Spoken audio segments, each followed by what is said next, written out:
light shoot. I think it'll be all right. We'll see what people say. Hello. Hello. I see quite the conversation going on here before we got here. Hope everybody is great tonight. First live of 2022. Happy New Year. Happy New Year. Oh, you're looking for a tripod, like a small one or a bigger one? Just out of complete curiosity. Since we're coming into the conversation late. Yes. Hopefully everybody can hear us pretty well. Hey, Back to Basics Homestead. Hello. I guess I should have said hello to Little Homestead by the Beach and Rems as well. Oh, everybody can hear us. Good. Yep, good. We good. changed our seating arrangement. So we're a little further from the camera than normal, I think. Yes, but now that we've got that plastic off of it, it should work just fine. Sound is great. Excellent. We're going to have cats driving us crazy because we've moved to a new position. Yep. But we wanted to somewhat showcase behind us here what we've been up to the last, 7 days? With, look at no plaster marks on the drywall. Or whatever. What do you call those? Yeah, plaster marks. Yeah, plaster. Anyways, we finally finished plastering and painted. Well, we still have a wall and a half to go. But we went, hello, Guten Jahrgang. Hello, how are you? We decided to plunge ahead with some, as you can see over there, we've got tons and tons of shelving for all of my fabric in the studio. Yep. And the spinning wheel will not fall on my head for this episode. No. No, because it is nicely tucked up in its permanent position. But anyways, we're pretty excited. It's been hard work, but we're good. Hello, Joe and Sue. And hello, Huga Homestead. Hope you guys are having a great start to, 2022. I have to get used to saying that. I have to remember. I know. So hopefully everybody had a good, we kind of know most people have had some good things happen over the last bit of 2021, but hopefully everybody's excited for 2022, I guess. Well, we're already planting gardens. True. And other things. And other things. We'd actually been... hello, Bluegrass Bound. Hello. We'd actually been watching a few of the Canadian Seed Challenge videos this year. Yep. And seed wish lists. And cucamelons were on a couple lists. That's something that, I'll say it, we have never actually tried cucamelons. But, no, but there was a couple people raving about them. Everybody wanted to try them. So we made the decision to add cucamelons to the garden this year. So that'll be kind of exciting.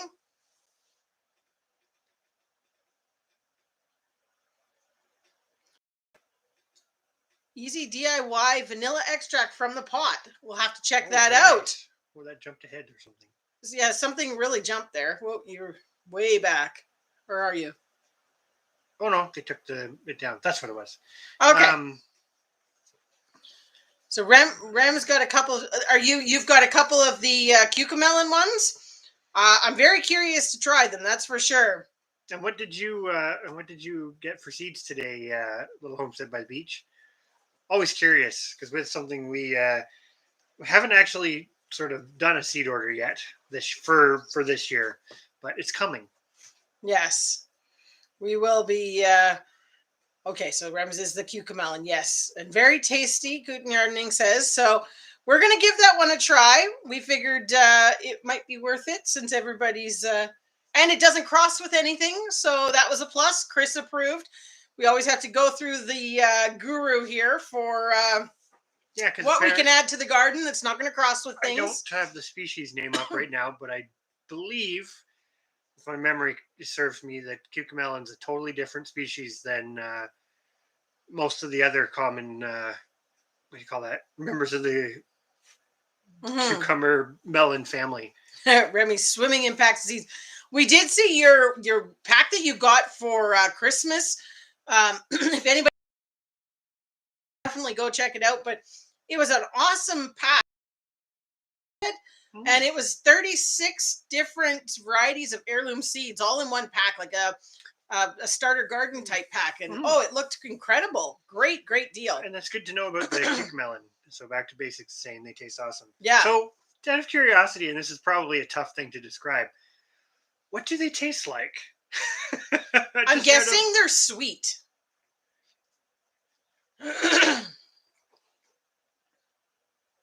Oh, that's great on both fronts, Guten Gardening. Thank you for sending some Canadian viewers our way for the Canadian Seed Challenge, and I think that's awesome that we did see you're that starting you one had too. you'd posted a video about it, so we'll definitely have to check in on that because I always think it's a great thing to do, and it's like what we're trying to set up with the Canadian Seed Challenge is having the hashtag and just people know to look for it or follow it.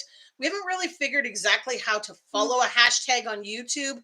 I think know just you have to can look follow it on Instagram, things like that. But if you look it up, you see those, and that allows people kind of an avenue that even yes, we've said January 7th, but that's just kind of a rough deadline just for getting it started.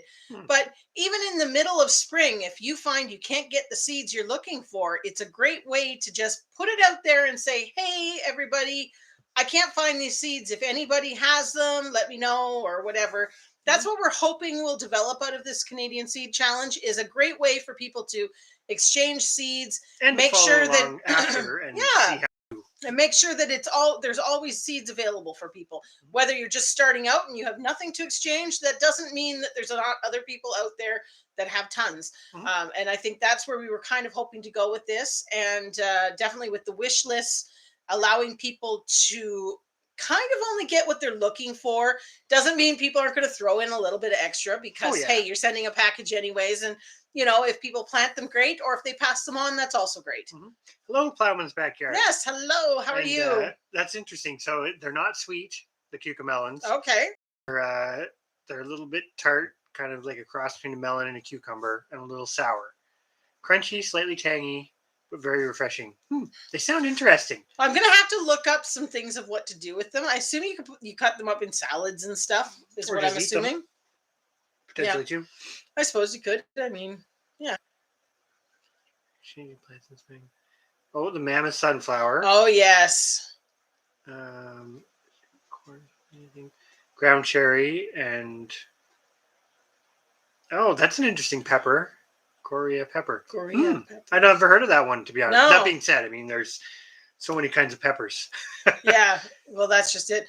What was that one site that had like 400 different kinds, or maybe that was tomatoes? Not that's peppers. When you know a plant is like super useful when there's a whole lot of varieties created. Well, and that you can that they're easy to grow probably if there's that many varieties. But Joe and Sue want to start their seeds now. I guess it depends what it is. We're going to start some lettuce, but we're a little behind on indoor growing this year. Yes. That being said, the one thing that's doing really well that came in from outside is the stevia. So we brought our stevia. We did some cuttings. They're always kind of hit and miss. But we brought we brought 2 plants in. Yeah, and two of the plants that we had overwintered last year. They're blossoming, so maybe we'll get some seeds. Maybe we'll see. I don't know. But they're doing well inside. They adjusted pretty well to it. So. Yeah. I noticed all our sunflowers are still in there too. We need to gather them up. That's another thing that needs to happen. Hello, Crucy. I don't know if we said hi. Yes. And he says there's a small something coming again. You need to let us know what you'd be interested in trying. Yes, we have to send some stuff to you. You've been very generous with us, so we need to send stuff your way as well. You need to let us know what you might be interested in trying. Yeah. Okay, so the corn salad. I purchased corn salad seeds last year, but we never got them planted. So that's something I'd like to try this year because anything. This is my opinion. Anything that doesn't cross with other things, if it adds variety, is awesome, and that's definitely one of them. The YouTubers pickle them, the cucamelons. Interesting. So I'm going to go back up briefly because I think I don't quite remember. It was bluegrass bound. So we called them out, and they accepted, and they posted. So does that mean you've got videos up? Because were you? I apologize. I'm just trying to remember back because it's a few weeks ago. You hadn't been posting, I think, is what it was. So if that's the case, we will have to go and check your channel out. Oh, Chrissy says surprise him. Okay, that can be done. Giant crimson tomato seeds from M.I. Gardner. I've heard of them, both M.I. Gardner. I'm planning on ordering some potentially. Yes, we've got to get But some stuff I've heard of over the there. giant crimson tomato. I don't know much about them, but tomatoes are that same thing. There's so many kinds. But yeah, that would be great. I think a lot of people have come to sorry. A lot of people from our wish list video, we talked about getting a pink tomato, and I think we're going to be trying quite a few pink tomatoes this year. So I'm super excited because that's one of the things that's really, really nice about the Canadian Seed Challenge as well, is if you're looking to try something but aren't sure exactly what you want, it's a good chance to get a real variety of things to then narrow it down and make your selection on which one you like the best. I mean, last year we got the white tomasil tomato through the Canadian Seed Challenge, and it's become a staple. We are increasing. It was so good, and we would never have tried it if it hadn't been for the Canadian Seed Challenge. Because that being said, that's changed our mind, opened our mind to trying some different stuff that we wouldn't have necessarily before. So yes, I'm gonna go back up here. Yeah, that's so what that's yeah. great. Awesome. I don't know if I do apologize if we've missed stuff from people. We have been so busy, like 10 hours a day, trying to get this all done before Chris started back at work today. So and we didn't quite get there. No, we didn't get it finished, but hey, it's definitely an improvement from what people had to look at before when we were in our live. True. Yes. But and it's that time of year. But do we still need seeds? Well, kind of a yes and a no. Do we need seeds? Not really. There's not too much that we absolutely need, but there's a few things we'd like to try. Yes. I think because you commented on something in your video. What was it that she said in her video? And we'd said something. Oh, I'm gonna have to go back. I do apologize to anybody who is in here that has not seen a comment on their Canadian Seed Challenge video from us.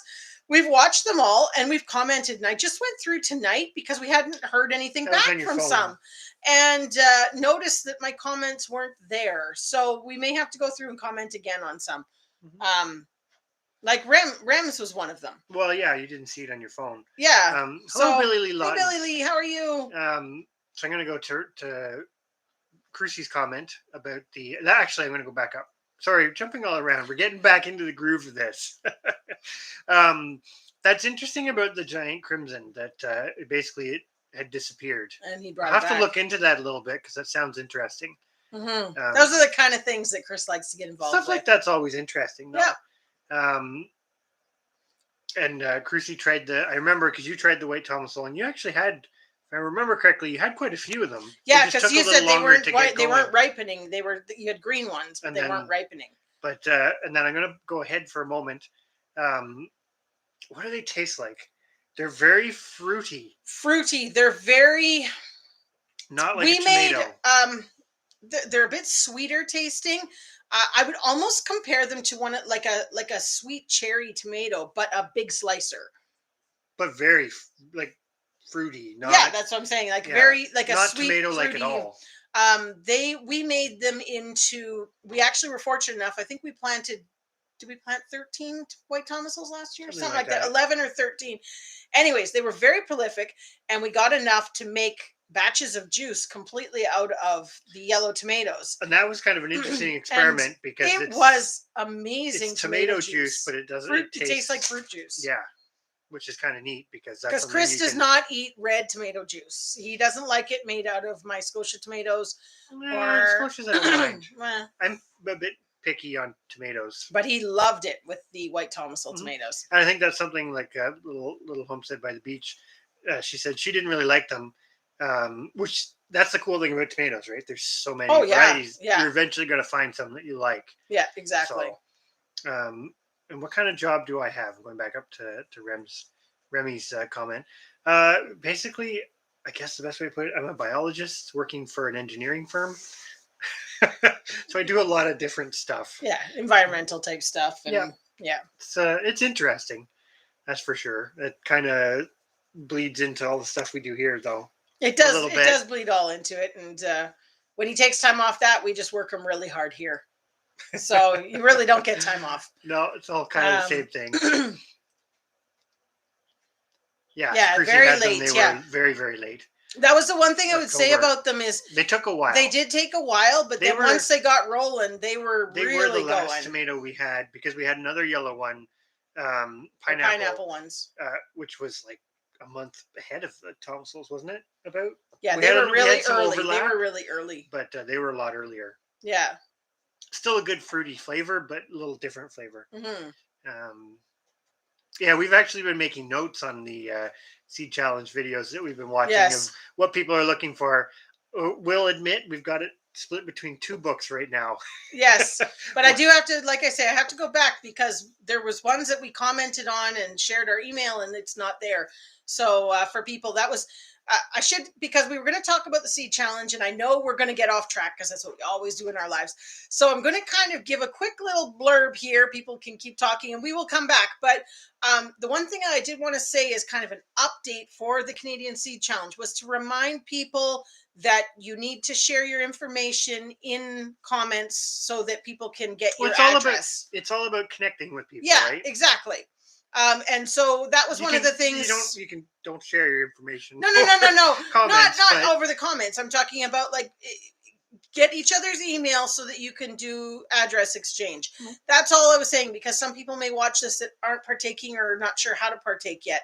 And that's one of the things, even if you don't want to make a video, if you see somebody talking about seeds that you'd like or seeds that you have, definitely get involved. That's the two parts to the challenge. One is the seed swap, that we really want that to just be anybody. But at the flip side, we would like people to, share their progress and successes and failures and stuff with the things that they got. Because exactly like the White Thomasol conversation, there's been a couple people I think said they really like them, or the pineapple, back to basics, said they like the pineapple tomato. Love the pineapple tomato. It's one of our favorites. It could be as simple as you just don't like it, and that's fine. That's completely fair, right? Mm-hmm. Yeah. The pineapple one is really, really nice. The only thing I find with the pineapple one is you have a very short window. It's ripe and then it's overripe. It's very, at least that's what we find here. It's very quick to, you got to eat it right away. It's kind of one of those things. But there's a lot of tomato varieties that way. Well, but the White Thomasols, they kept for ages, and so you could sit them on the windowsill and they'd stay for like a week. Yeah. By the end of that week, they were pretty liquidy though inside. Oh yeah. But I'm just saying, which they made did great keep. Juice. Yeah, they did keep. Really enjoy black tomatoes. So Chris loves his Black Prince tomatoes. I like them. Yeah, they're that one that. Hey, Chris, Clever Craft. They don't grow fantastic, like they do crack and that sort of thing, but the flavor just, in my mind, makes it worth it. It's like, nope, that's a variety that I'm just keeping forever. And we've got a few other ones that are that way. I guess the more you do it, you kind of get those little ones that meet those niches that you like. Right. Sorry, just jot down for Joe and Sue, but they wouldn't mind trying the cucamelons as well, because I'm not sure if they had that in their video. It's been right here. Only because we were going to get some cucamelon seeds, and so we were going to share them, because obviously you get a couple packs and that you don't need all of that. So, Chris got a pen that doesn't write.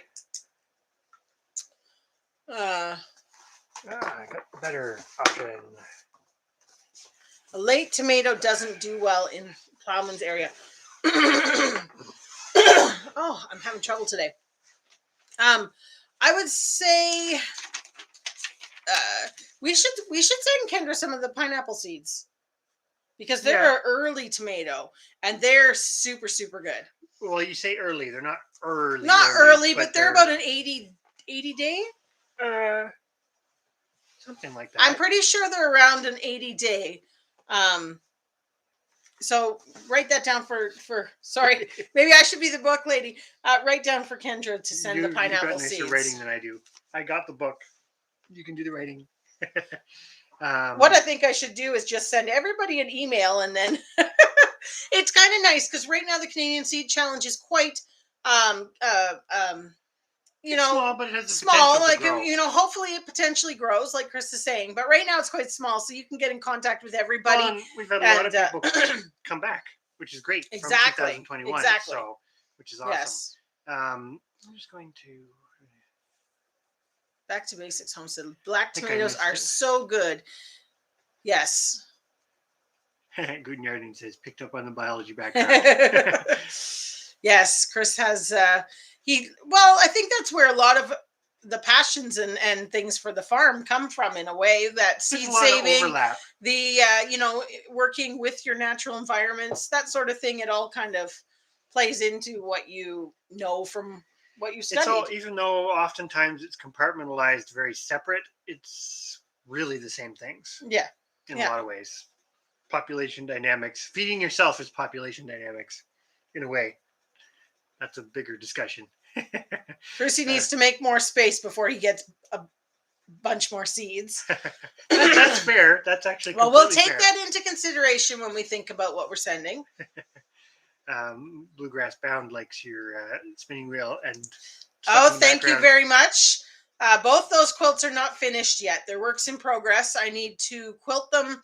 Well, actually, the one I started, this one here, the black one with the is that the barn door? Mhm. It's been a long time since I've done quilting, because all this fabric over here was all in boxes still from when we moved over 2 years ago. Mhm. So I've got it out. I'm excited to get started on all this again. But that one I started hand quilting probably 4 years ago now. And so I want to get that finished. And then this one up here, the tumbler block, or tumblers one, is not quilted yet, but its back is all in and it's ready to go. It just needs to be quilted and bound. But on the to-do list. Mm-hmm. Good Yarding says they've got a white tomato variety that they're growing indoors. That's interesting. I'd be curious to see how it does, because a lot of times you don't think of the funny colored tomatoes, and there's some pretty interesting ones, but I've never thought to grow a lot of them indoors. No. We could probably grow the one yellow variety we have, the little pear one, the yellow pear-shaped variety. They'd probably grow well indoors. Or cherry tomatoes. A lot of people do cherry tomatoes, but be interesting to see if that's a bigger tomato, how it does growing inside. A lady that does the Canadian Seed Challenge with us, Tracy, she's at Little Garden on the Prairies. I don't know if you follow her or not, but she grew tomatoes, big tomatoes inside. She does a lot of is it cracky or yep, yeah, cracky method. She grows peppers, tomatoes, all sorts inside in the wintertime. It's very impressive. Yeah, definitely. We're a little behind as usual, but Little Homestead by the Beach, definitely. If you've got space, collect more, because oh yeah, I don't know. I think that's one of the things too. It's like this is me and my ideologies, but it's like promoting that thing that sometimes, and I know but it's very simple to do it. So that's the whole point of doing the challenge, is sharing it, because Hello Tracy, thank you for coming in, and glad to hear you got a video coming for it. That's good. Perfect. We're kind of just getting organized, and we've got a list of what people are looking for, so that we can kind of do a trip to the post office and mail most things at once. So I've got to collect up a couple more addresses. A lot I still have from last year, because we did organize the seed challenge last year. So most people's addresses, a few people that I don't have their addresses. A little creative redundancy, fine, but 60 to 70 days. Yeah, that's more like the Scotias. Yeah, the Scotias are 72 days. I can't remember if you grow the Scotias. Saying that, the pineapples were about the same time as the Scotias, so they're pretty close. Yeah. Maybe a little bit longer. But like, we planted and they were one of the first ones that we got. It was about it must have been end of June. Beginning of July. Yeah, so can't quite remember. We'll have to go back through. But Chris's Clever Craft says we need to send Chrissy some time, and while we're at it, send him some time too. Yeah. It's bring new meaning to the term timeshare. Yeah. Bad joke of the day.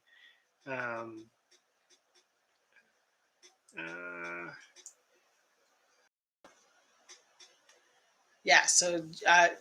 Sue said that she didn't have that in her video, so the cucamelons I'll add to the list, because that's how we're just going. We just keep following the hashtag. We have a book with everybody's name and what they're looking for, and then we're going to go through our seeds as of kind of the 7th, or probably this weekend, we're going to go through seeds and set stuff aside for people. And I think that's the easiest way to sort of, for us anyways, to work through it. So if anybody wants to be on our, the receiving end of our seeds, definitely get your videos out, or at least let us know they're coming. Yeah. Good Gardening remembers the video you did about the quilting room. Yes. We're getting that set back up because that's another part to. I don't know. Let's just give a little taste. There's only 14 people in here. I'm going to turn you. Sorry if this is a bit of a wild ride, but you'll see the shelf that we built for my quilting fabric. Okay. Let's see if I can turn it. Just keeps going. And going. It's beautiful. It's like a work of art. Just my shelf. And below the couch is all shelves of fabric as well. From the floor to the floor to ceiling. 8 feet long. Yeah. And just one shelf. I'm super, super excited. This just putting the fabric out got me like planning quilts in my head and wanting to like get started. And unfortunately, I still have to finish cleaning the rest of the room because we made so much mess in order to get going on setting this all up. But super excited to have this wall properly, a spot for both my spinning wheels and my carders and all my fabric. Just so excited. Watch for production because I'm going to do some videos on some of that stuff as we. No, it's on the agenda. Yeah. A little homestead by the beach. Those are some. I don't know if I've heard of varieties. Aunt Mary's paste, and yeah, no, I've not heard of them. I'll have to. I'm gonna write those down. Aunt Mary's paste. We tried Amish paste and did not love them. So I'll be very curious on that. All right, writing that down. Yeah. Where are we here? Okay, Guten Gardening. Yeah, did the cherry tomatoes. Yeah. You had one last year, I think, or at least one plant, if I remember correctly. That's something we haven't tried yet, but we might give it a go. The only thing is that the Chadwick's, or sorry, not Chadwick, the Gray's sweet cherry tomatoes are monsters. I don't know. You'd get fruit. You'd have to. You'd have to prune them. I think so. To keep them inside, I think, but we'll figure it out. This year, we've kind of taken on some other bigger projects that need to get done around the home that always seem to go on the back burner for the farm. So we haven't really put a lot of effort into the grow room and growing things. We do want to get some lettuce started, but we're really glad to have that space come seed starting time, though, for the actual, before it goes to the greenhouse. Which that's coming sooner than later. I know, we start February's peppers, so it'll be here before we know it. That's another, Plowman's has another one that I've heard of that one.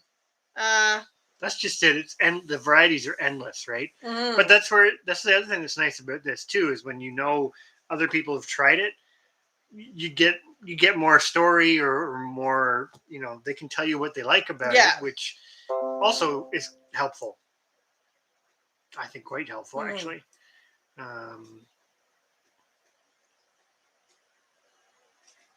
Also, I don't know if you commented.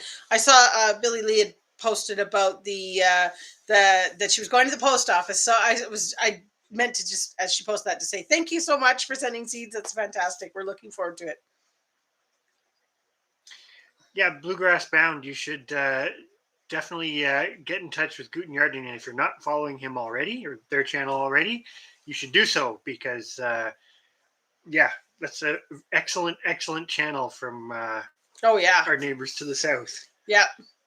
And they're doing a similar seed challenge type thing. So so it'd be very handy to. Then you can definitely get into one. Yes, we will. We should. I'm gonna mental note this, but tomorrow we should share the link for it on our community tab for anybody that's not in Canada that wants to participate in one. Absolutely. Yeah. Yeah. Everybody likes the shelf. I'm so excited to have I didn't even realize, I knew I had a lot of fabric. I have a slight problem. We both admit we have addictions for certain things. And I do have a slight problem with collecting fabric. Yes, but it's non-perishable. It's non-perishable. If there's a crisis, I can make clothes, I can make blankets, I can make all sorts of good stuff. So it's It's not a bad problem to But have. as I started pulling it out and kind of doing the dollar add up of what was there, I was like, oh my gosh, that's a Yeah, but it's lot over of, time. I know. That's just it, right? It's kind of like prepping, but for Yeah, fabric. prepping for who knows what I'm going to have to make. Um, And my thread collection is just as intense. There's a lot of thread. that's all right. Yeah. Minus 30 and already thinking about spring. Yep. Yep. We haven't been quite that cold yet. We had But- the other night was minus 20, but that 20. was the coldest that we'd gotten so And far this year. We're back Hey, on Brampton. the roller coaster. Hey, It's getting Eldan. warm Hey, again. Swafford Homestead. Hello, everyone.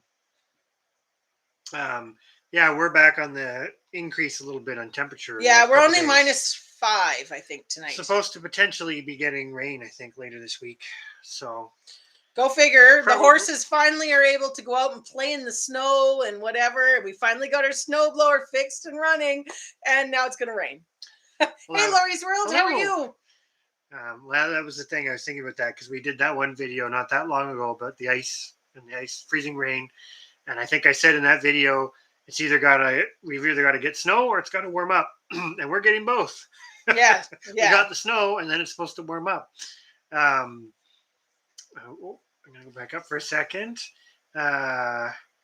Guten Yarding says their grow room's a bit behind. And Plowman's got a sewing machine for Christmas. What are you planning to sew? Are you going to quilt? Believe me, it's very dangerous. Slippery slope. It's a slippery slope, yes. But there's still lots of time to get going with the indoor growing this year. Mhm. We'll get back on the. We're Well, already there's definitely some stuff. discussing And the greens. we did find, like last year, we were late starting kale and things like that. And then we ate off of it from downstairs in the grow room. And then when it went out in the spring, we just plunked it out in the ground and then did it quite went well. to seed. So you that know, was an interesting experiment because it's like we tricked it into Yeah. thinking that it had gone into a dormancy. It was kind of interesting. But because we put it out quite early, it was still quite cold.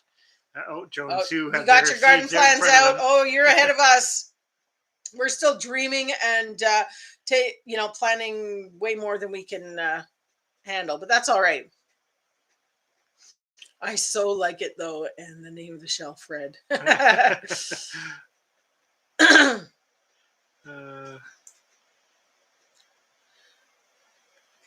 Oh my gosh, Morty. Snow.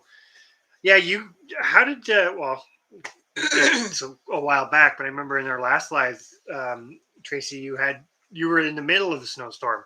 So I'm guessing once you got the snow, it never went left. anywhere, which sometimes is better than, oh yeah, it come and go and come and go.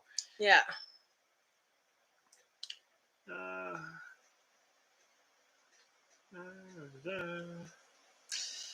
Thank you everybody on all the wonderful comments on my craft area setup.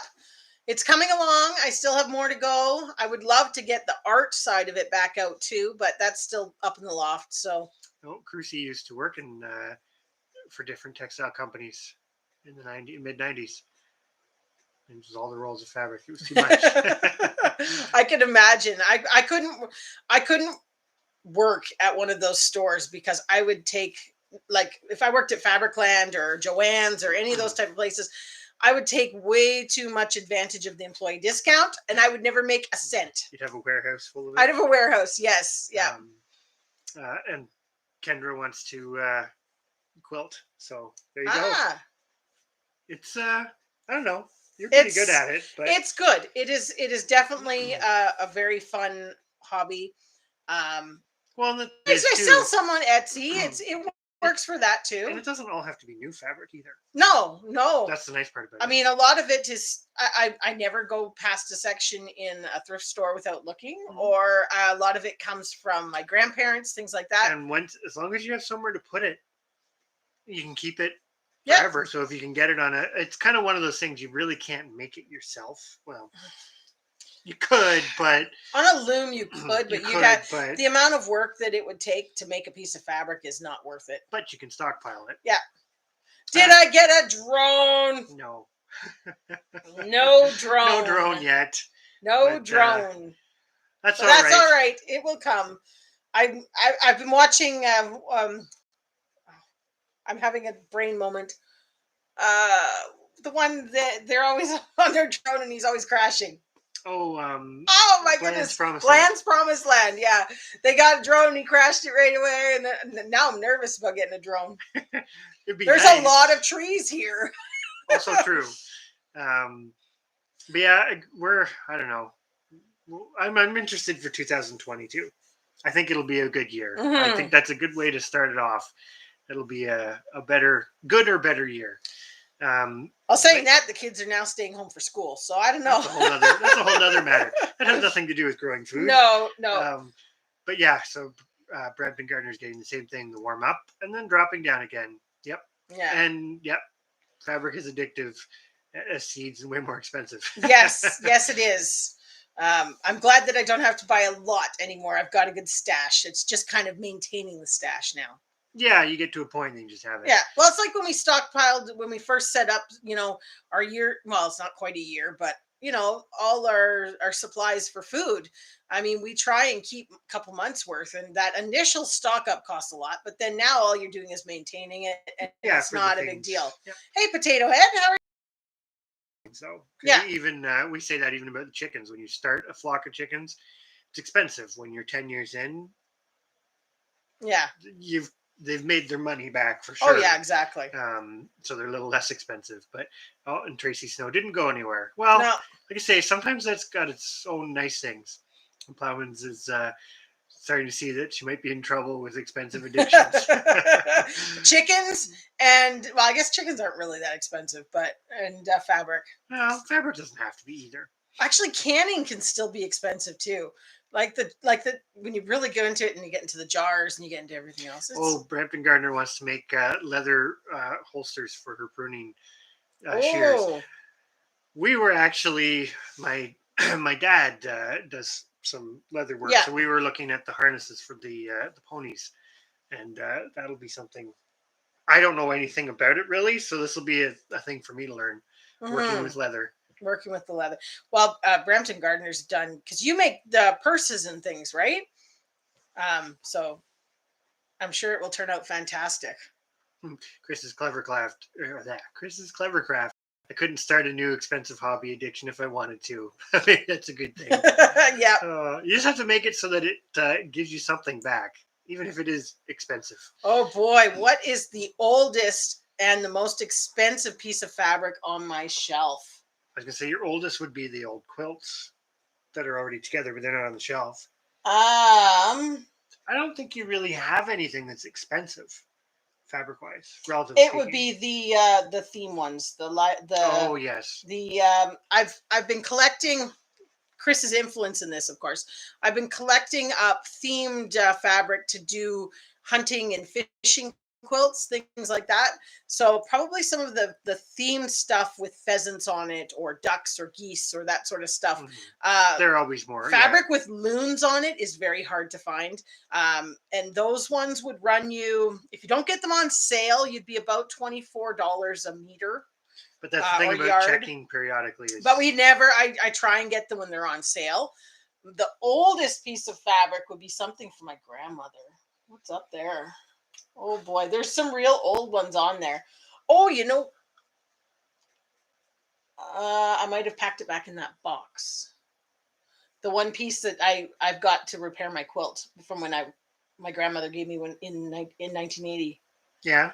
I'd have to dig it out, but I have a little bag of fabric that I've kept for, my grandmother made me a quilt when I was 1.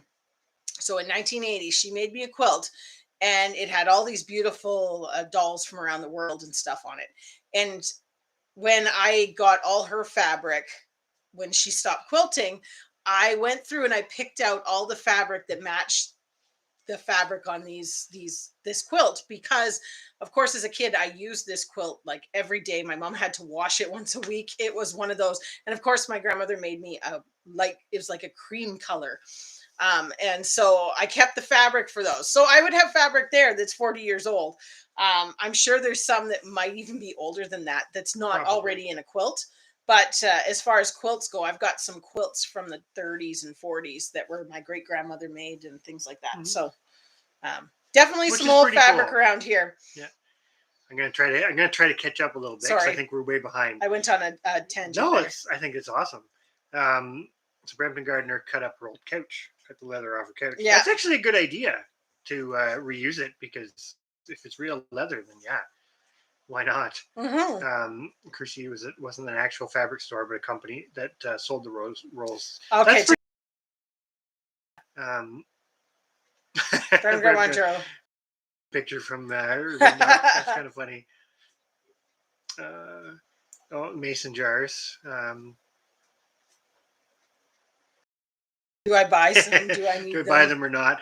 Well, see, this is the problem, right? This is what I always do. Whenever you say you need a case of canning jars, if I'm with you, we usually buy 2 or 3. Yeah. Pending price. I'm the same with the fabric. It's like it's that prepping mentality, I guess, where it's like, well, if you're going to buy 1 bar of soap, you might as well buy 3 or 4 or whatever. So I end up with a lot. What's that? You're bringing down one of the old. Why don't you bring it over? Alex is actually she was returning it to me, but I've got this is an old quilt. Hopefully it'll show in here because it's very pale. But this is a hand quilted one by my great grandmother. Hopefully I can show it. I'm going to try and hold still. You can only just see. It's very simple. It's a pinwheel pattern in pink and white. The pink does have a very, very faint pattern of flowers on it. But this would be from the 50s. It's very old. It's falling apart in some places, but all hand, even the pieces are hand stitched together. So, sorry, another tangent. What were you going to do with that, sweetie? I was just returning it to you because the licorice fell. Oh, okay. Can you put it on the bed? Thank you. Hello, Thorhaven. Thanks for Thorhaven. coming in. And Alex says hi. She's wearing her unicorn Pegasus PJs that she got for Christmas. Pegacorn PJs. They even have the wings. They do have wings, yes. Tracy was saying they can't even find butter up where she is. That's the discussion on butter and milk is a whole nother one. Yeah. That's another story. Yeah, like Brandon Gardner saying, it doesn't need to be a fancy one. It's just a little bit of footage from a different vantage point, right? Because I think that's the part about the drone that's kind of neat when you. I'm not going to say artistic, but when you start documenting things, you get a different perspective on it. And it gives you that feel of just the vastness. I don't think you can capture vastness on a regular camera. Mm-hmm. When you get the drone going, that shows the vastness. Like one of the things that I really want a drone for our property is to show people the channel from the barn going back to the pastures, because it's something that can't be appreciated as we try and walk with a steady hand down to the pastures. You don't get that feeling. But if it was a drone watching you herd the sheep down to the pastures, it would be beautiful. It's even like when we stand and do a shot from the upper floor of the barn. From the loft, yeah. It's a different perspective. It's not that it looks bigger, but you get a better vantage on the whole thing. But the spinning wheel is secure tonight. I don't know if you already addressed this question. No, I was going to. But I'm going to, because Thorhaven wasn't here, and just in case Bridget's there, because she will appreciate this. This is what we have been working on for the last week. We've got the room painted, most of it. Tour number 2. So you can just see in the corner, the shelf that we built. I have 2 spinning wheels. So the other one's up in the loft still because we didn't have anywhere for it. But both spinning wheels are going to sit on that little shelf perfectly. And I'm going to hang a quilt above them. And then if you look this way, you will see the wall of fabric for my quilting. I'm trying to do it carefully so I don't bump you. But there you can see it. It goes floor to ceiling with fabric. I love it. And that's not all of it. And that's not, unfortunately, all my fabric is not going to fit on that shelf. You'll be pretty close. I'll be close, but I don't think I'll get it all. But anyways, just wanted to, I know we're way behind, but. Oh, we're catching up. That's, yes. So what's your opinions on sewing machines? That's a big topic, I think. What do I think about sewing machines? Well, there's a couple ways to look at that. I have a Janome sewing machine. I love it. It actually was my grandmother's sewing machine. I can't say that a new one now is made the same way that this one is. This would be 40 years old. Probably. No, I was a kid when she got it. So maybe 30 years old. And I absolutely love it and baby it because I don't want to have to replace it. But I've used Singer. I've used a Brother one. And to be honest, Brother is nice and cheap and does everything just as well They for just quilting. don't last as long. They don't last as long, but then for the price point, I can't guarantee you that an expensive $2,000 new one's going to last as long either because I don't have one. Well, a lot of them are very digital now. Well, this one even is digital, but that was top of the line in those days. But really for quilting, if that's what you're looking for, Kendra, you need straight line stitch. You need one thing that's really, really nice is the gadget that threads the needle because eyes do get tired. You use a foot pedal. Yeah. It's but electric. Mine's a plug-in. I've tried the old-fashioned treadle one just to be like, oh, you know what, if I have to be off grid or something. It couldn't hurt having one. But it's a lot of work. That's kind of I can hand quilt it faster than I can treadle quilt it. Yeah. So still, I think the treadle is more for thicker needles, isn't it? Because it puts more pressure on it. Yeah.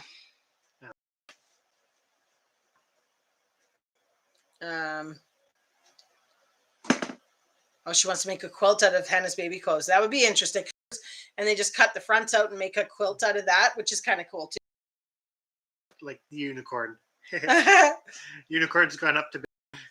Yes. Yeah. Even though there is no school tomorrow, technically, because they stay home. That's cool. Tracy's got all of her great-grandmother's hand-sewn quilts as well. Yeah. They're one of those, it's that same thing. As long as, they wear out eventually if you're using them regularly. But well, if you can patch them. Like I've patched some. But they still last forever. It's one of those things, right? Well, and when you collect them up, like I've got great-grandmothers, grandmothers, and ones for my mom. I've got my baby quilts. Then all the quilts that I've made, we've got trunks full of quilts that you don't use any of them enough to really wear them out. That's any true. Further. Like if you've only got one quilt and you're using it all the time, like I did when I was a kid, then it's a little different. But now we have so many that you can just move them back and forth. But has anyone tried to sew a onesie before? You could do it. No, but it would be kind of fun. I probably got enough fabric. You'd have to make it out of flannel. That'd be like the best way to do it. Actually, the Pokemon fabric is probably my most expensive fabric. That was still on sale. Yeah, it might not be. Sorry, just totally thinking about it with the unicorn. I have no vastness. Oh, there we go. Plowman said that maybe they'll come over and do a bit of drone footage. There we go. Us. We keep talking about doing like a little mini intro, but we haven't actually sorted that out yet. It's a tough one because our channel has some things like I'm going to pick on Darren and Bridget for a moment, but I love how their intro is just simple. It's their logo and that textbook sound that everybody recognizes as Viking, Thorhaven. And that's sort of what I would much rather do. We talked about because we got a video of the rooster crowing and that sort of thing. But then I'm like, but if I'm doing a quilting video, the rooster crowing just does not work. Well, but it's the brand. But it's not the brand. The rooster's not our brand. So anyways, we have an ongoing discussion about what could be our thing. Yeah, I think we're way behind because Alex got lots of good comments. Bridget says her fabric closet's not as clean as your wall. That's because the wall just went up. Yeah, that just no, because when I had it at the old place, I kept it very neat because I like it organized.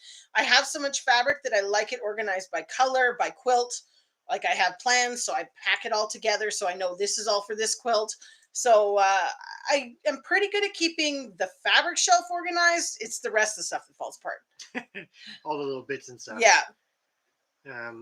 Plowman has the treadle one and the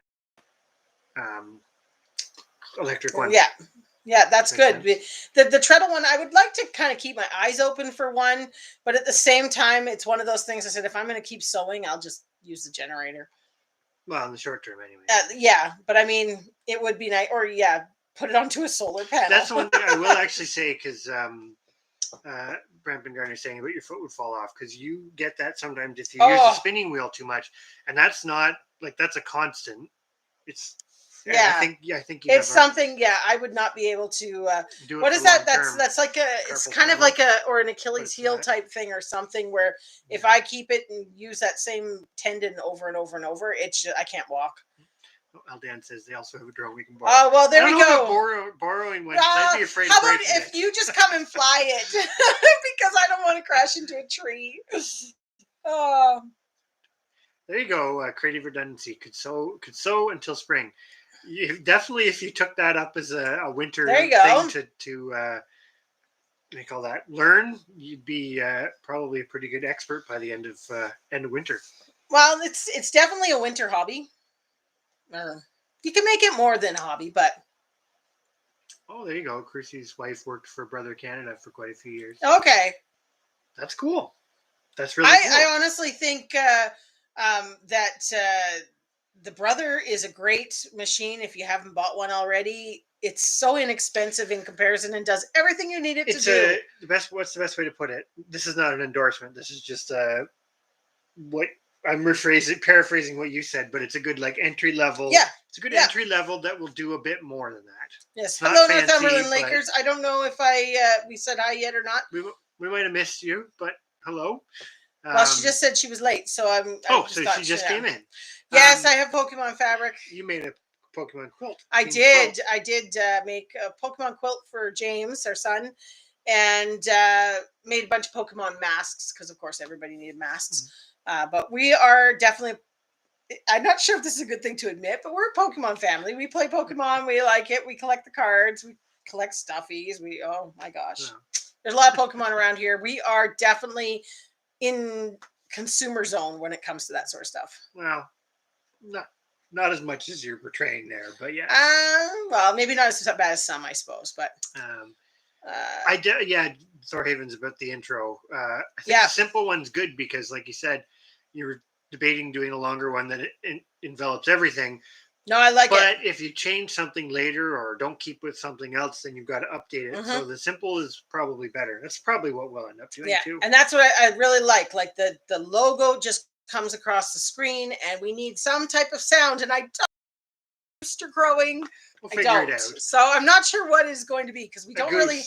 No, we don't have anything that is like a authentic image of our like what people think of when they the sound of geese, chickens, and sheep. The sheep's authentic. It's feeding time. Yeah, sheep about to get their feeding time. Brampton Gunner's saying no longer than like 10 seconds. Oh yeah, no, it would just be like that whole. You say a little something at the beginning, and then it kind of flashes across the screen with the Hickorycroft farm, and then it's back to the video. That's all we want to do. Well, it's just that whole thing of figuring out what should be the backdrop for that, or the sound for that logo as it comes across. Well, that's something like when the branding discussion, because it is hard, right? Because you've got to really think about it. But we just went super simple when we started doing that logo. I guess we've got the two of them. Yeah. And, I don't know. They kind of stuck.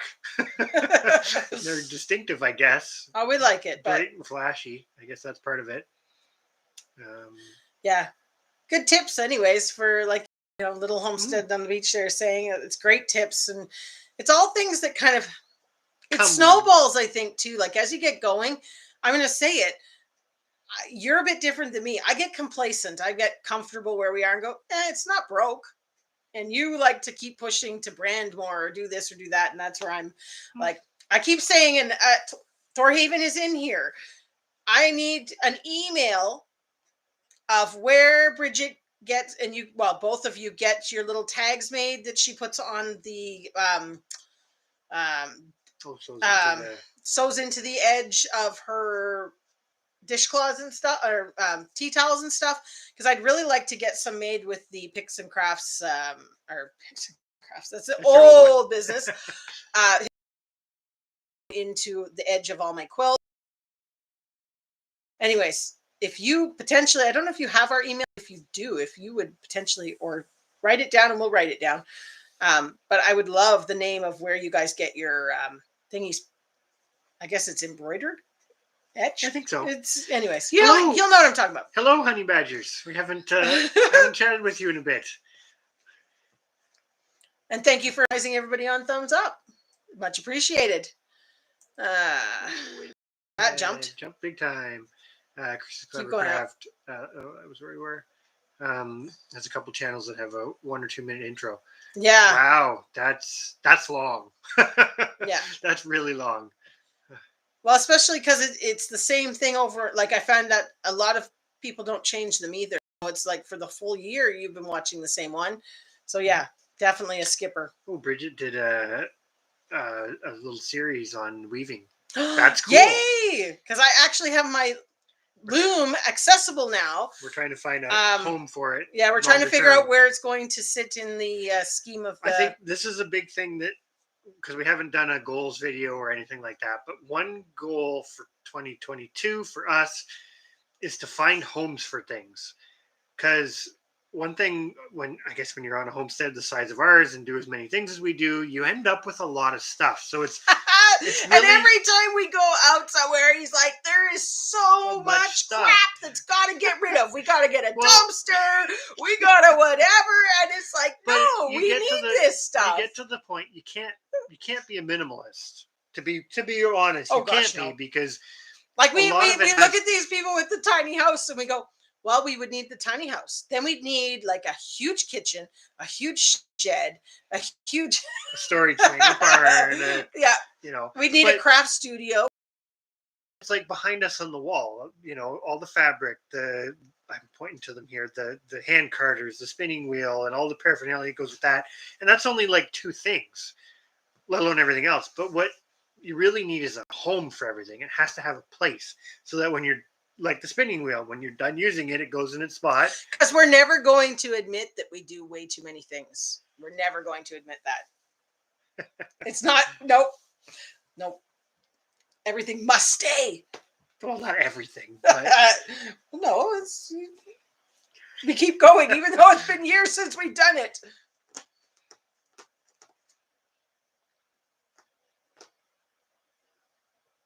Oh yeah, but the long intro, you put it at the end.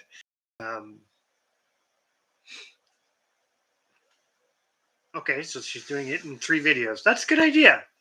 Okay, like a mini series type. We will look for that. That's exciting. Absolutely. So, what are you going to teach us how to make?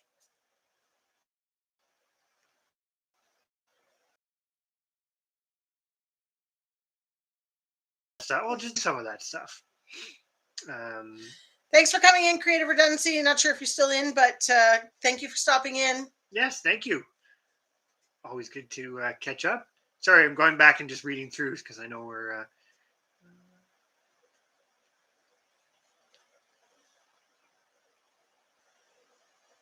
Yeah, 10 seconds, like you say, Chris Clevercraft, definitely. 2 Icelandic sheep headbutting each other. Yeah. We've got video of that. You could do it. Do it. Slow motion. And then it's Hickorycroft Farm explodes out of them. Oh, slow motion? Yeah. You should do your incident from this weekend. Oh, don't talk about my incident. I've got a lot of Advil right now, so I'm good. We had, the kids got new sleds, saucers. The saucer Christmas. Things for Christmas. And I neglected to realize that I was over 40 and should not be sledding down hills. But anyways, Chris managed to get my whole ordeal on video. And I went down the hill. To me, it felt really fast. It's a pretty steep hill. You wouldn't even go. And anyways, I saw what was going to happen. You saw what was going to happen. Anyways, the kids did pretty good. I got on to show them how it was done, and I went down pretty fast and spun, and then just went boo. It all happened very quick. Yep. And Chris got it all on camera. And I got to the end, and they were like, "Are you alive? Are you dead?" And I'm like, "Please say you got that on camera." To send it to America's Funniest. Does America's Funniest even exist? I have no idea. And now you're sore. And now I'm really sore. But whose fault is that? You're like, I told you so. I did. Yeah. I was the voice of reason in that one. I know you were. But anyways, I thought I was 20. I could rock that hill. In my mind, I was going to nail it. I nailed it. That's funny. I missed it. Missed trees, though. No trees. That's true. You did miss the trees. We figured out that it was the break. Hey, 'Cause Mike there's- Anderson. There's sauce. And hello, Sandy, as well. Yeah, who's ever had a saucer with a brake on it?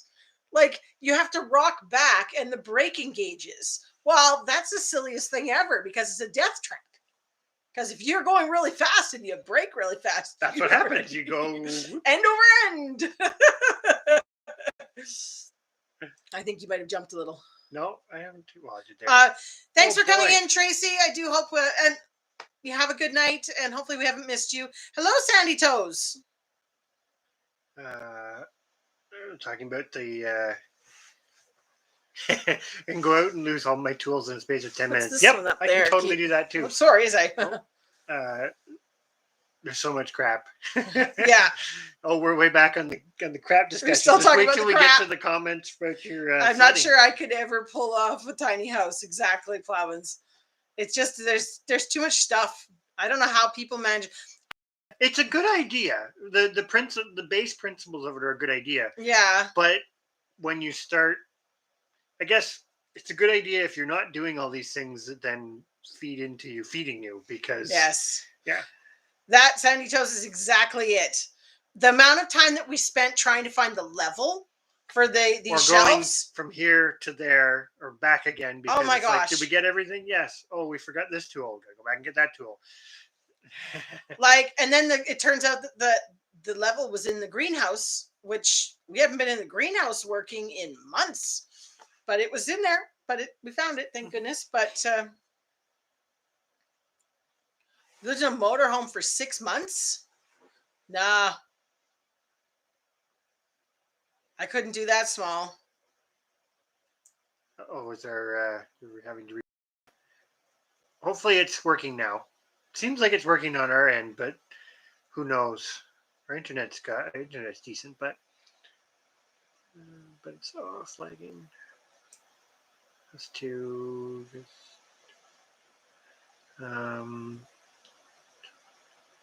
I only lose your tools for 10 minutes. You only what? Oh, I think I went ahead. Sorry, we are still here. We're reading. I think hopefully it's come back for people if there's a lag or anything. There's a computer there. I could go shut it. The brake's falling off. The brake is falling off. Yeah.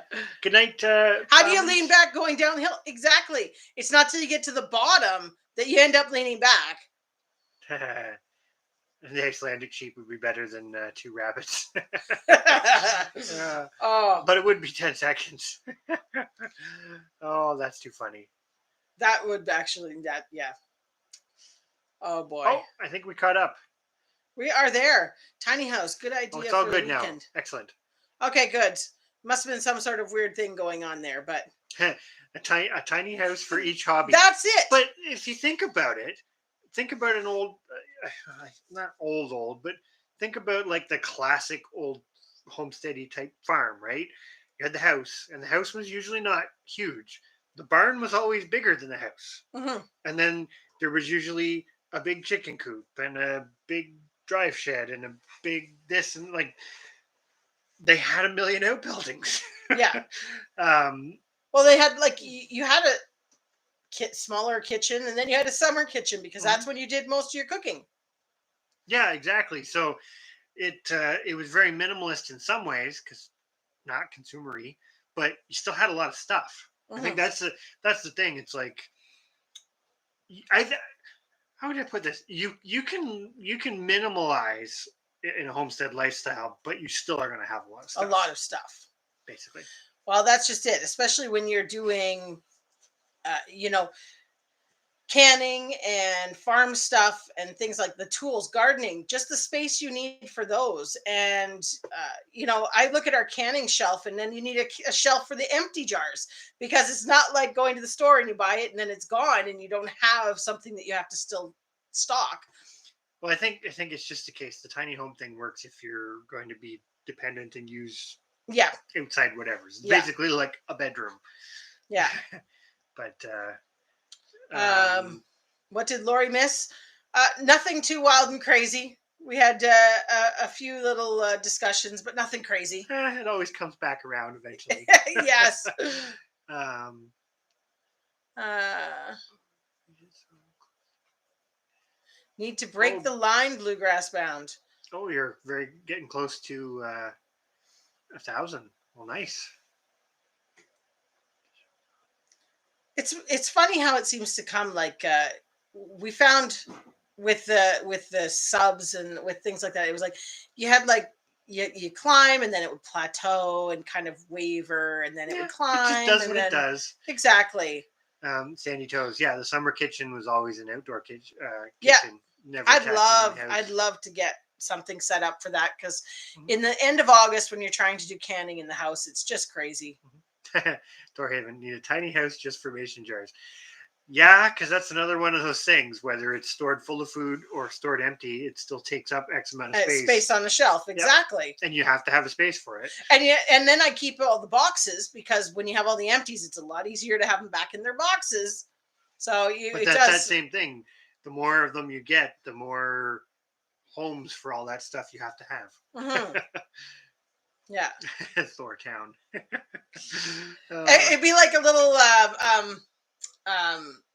like a Wild West village kind of thing, with all these little houses. And I did see a little homestead by the beach. I think it jumped on us, but was talking about their rabbit setup was like a little home. Tiny home. Hey Jojo, how are you doing tonight? Brampton outdoor burner, yeah.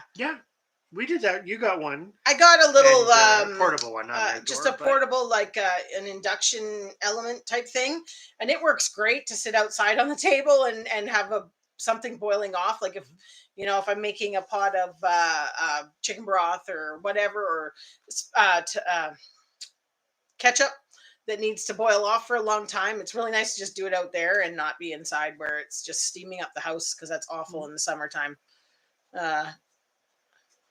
Chrissy's other property where the garden is has an outhouse. Yep. Still functional. Exactly. Likely. Well, depending on where it is, depending where it's situated, I suppose. 280 square feet. That's way more than one thinks it does. Oh yeah, absolutely. But you guys are starting to set up sort of some of your infrastructure outside of that too, right? I mean, it's for the homestead things. I think that's where we weren't saying that you can't have a tiny house or a tiny home. It was just if you're homesteading, you end up needing more than that because you eventually. Well, maybe you could get a lot of things in, but you probably end up with tools and implements and this and whatever that you're going to have to store somewhere else, which is fair. Mm-hmm. You still end up with a lot of stuff. Yeah. The and label each tiny house. Don't laugh. We do. You know what? I can see it. We do that. We had that going on with chickens. We're still going to have to. That. Even with a huge barn, we're still going to do that with chickens. Oh, our chicken. What do you call it? The little chicken village out the back with all the coops, hutches, coops, something like that. Coops. Because we've got alone. It looks like a little mini village. I don't know if I go that far, but the chickens do because we've got 8 chicken coops, and they're all kind of scattered around the back of the barn in a little circle. And then there's the one building that is going to be a sheep barn, and then we need another sheep barn, and so it's kind of one of those. It does look like this big circle of a Wild West village. Well. Doesn't have the look, but it's got the layout. Oh, it's got the layout, yeah. That's Sandy Toes as that idea of taking and buying an abandoned village and turning it into a homestead. Oh, that'd be kind of neat. You totally could, depending on what was already there. I'm sure. Oh, I like that idea. That's fun. I mean, where we're going to move to next. when I went out west, we went to like Wyoming and stuff like that. We went to some of the ghost towns, and I could just picture it now. Changing some of that into a little homestead would be so cool. Bringing it back to what it could have been. Well, not really, because you're going to take the tannery and make it a chicken coop. But the tannery you might leave as okay, maybe we'll leave that as a tannery. But or is it, Thorhaven. They'll both have their own village. Yeah, that's possible. That makes sense. Especially if you're doing it under, like, in our area, you can be like basically a 10 by 10 building was it under 110 square feet. So it's you have a whole bunch of those lined up for whatever. His and her village. You guys have to, barter and trade with each other and mock battles. do the old West facade Facade over on the them, mall. yeah. That Make would a be kind of veranda funny. porch off the front. You actually and- talked about that at one point. We Oh just yeah, never because did it was one of those, we were building them all. We do single pitch buildings, so I said if you did the little veranda off of the front of the mall the other way, it would look like a Wild West village. There we go. We could move to Oregon. There you go. And Otis, that's- Oregon's always for sale. Good that your channel's growing, JoJo's Outdoors. Yes. That would be kind of funny to buy a whole town. Yeah. The only thing is, though, buying an old town, you'd be buying other problems, I'm sure. Probably. Yeah. The we need to, yeah. How do you guys, where are we here? Checking out your YouTube channel. How much do we make on YouTube? Not very much. Not very much. Not very much. We're doing it mostly because, or at least not right now, because we're doing it. So Yeah. we're like, well, we'll film it all anyways. Yeah. And We're share what we're up to. we're not doing anything special in the sense of creating content. I mean, this is our day-to-day lives that we just share. So it's not exactly a lot of work. It is, but it's not in comparison with trying to come up with a movie plan and all that sort of stuff. Mm-hmm. Certainly, I'm very doubtful that YouTube could ever pay the bills, but it's fun to do it. And if you get a little bit out of it, that's fine. It's kind of slowly creeping every month. Definitely nowhere near paying the bills. No. We haven't even, let's put it this way. We've been monetized since August. July. It was the end of July. And we haven't cashed out yet. And no, we could cash out, but we just haven't because we're just letting it accumulate. But that's only a very small part of it. Yeah, so. that's the only, small reason for why we're doing it. Exactly. Bridget's taxes would be higher. Oh, That's too funny. why would she have more road frontage? That's what it would be around here. Yeah. We're living encyclopedias. I've had people tell me that before for other things, but it doesn't necessarily mean I'm always right. But I call a lot you, of information. You're the king of, what do I say? You're the king of useless knowledge. But he's also like that. You're having your own tour guide for everything. That's what you are. You're like having your own tour guide. But some for of it everything. is useful. It is, yes. It's just sometimes people don't know it's useful. Yes. Yeah, there you go. Eventually it will help cover chicken feed costs. Exactly. Yeah. It's another small, well, this is actually something to go away from seeds and that. We talk about this because we're going to be doing kind of a look in review on 2021, kind of on a few things. One of the things is going to be like our Homestead Economics and revisiting some of that. And one thing that, which is exactly like the YouTube thing, kind of being passive, as you put it out there, we're big advocates for keeping like the I say purebred, but purebred livestock, right? Like the chickens, the rabbits, etc. Because you're not going to get rich off of YouTube selling selling rabbits, right? But if you can get a little bit of income every year, you sell 2 trios of them a year, even if that's all it is. Yeah. That still helps. And Exactly. I think that's the whole point of all this, but you're not really doing it you're for the purpose of making money. It's just kind of like the first purpose is feeding yourself. The second purpose is, well, if it's going to cost me the same amount to keep something, I'm going to say it this way, but there's a lot of other subtleties to it, but that nobody else is interested in, i.e. they wouldn't take it from you at all. You might as well raise a breed of animal. And the plants are kind of that way too, but that other people might have a bit of value. Yeah. Because, sell a trio of chickens for $60 or whatever a year, that helps with their feed cost. Yeah. The the other thing I was going to say, sorry, Jojo's got a few things there and I see Remy's answered that one about you just need to have $100 in order to cash out. And then it takes a month after you cash out, it takes about a month to get your paycheck. And then, like I say, we just haven't cashed out because we didn't need it. And it's kind of just one of those, it's almost like a savings account. Just leave it sit there until we need it. we're not experts on it, but it's just the content stays there, which is why making videos is important, because the content sits there and just it kind of does this over time. The other thing that was a very interesting thing that I didn't realize before getting monetized was it's what you're paid is based on cumulative views. It's not views on one video. Like I thought you had to have 1,000 views on a video in order to get paid, and that's not the case. It is just a cumulative when you per 1,000 on your channel, you have an average payout. Like for us, our average payout is it not 820 something on every 1,000 views. So even though you may only get we only get 70 views, maybe 80 views on Scott. Some of our, when we first release things out, but then you've got that backlog of all the videos that we've got 420 videos, and cumulatively you're getting a couple hundred views a day. It adds up eventually. As Brampton Gardner says, are you busting your butt for $10? Potentially.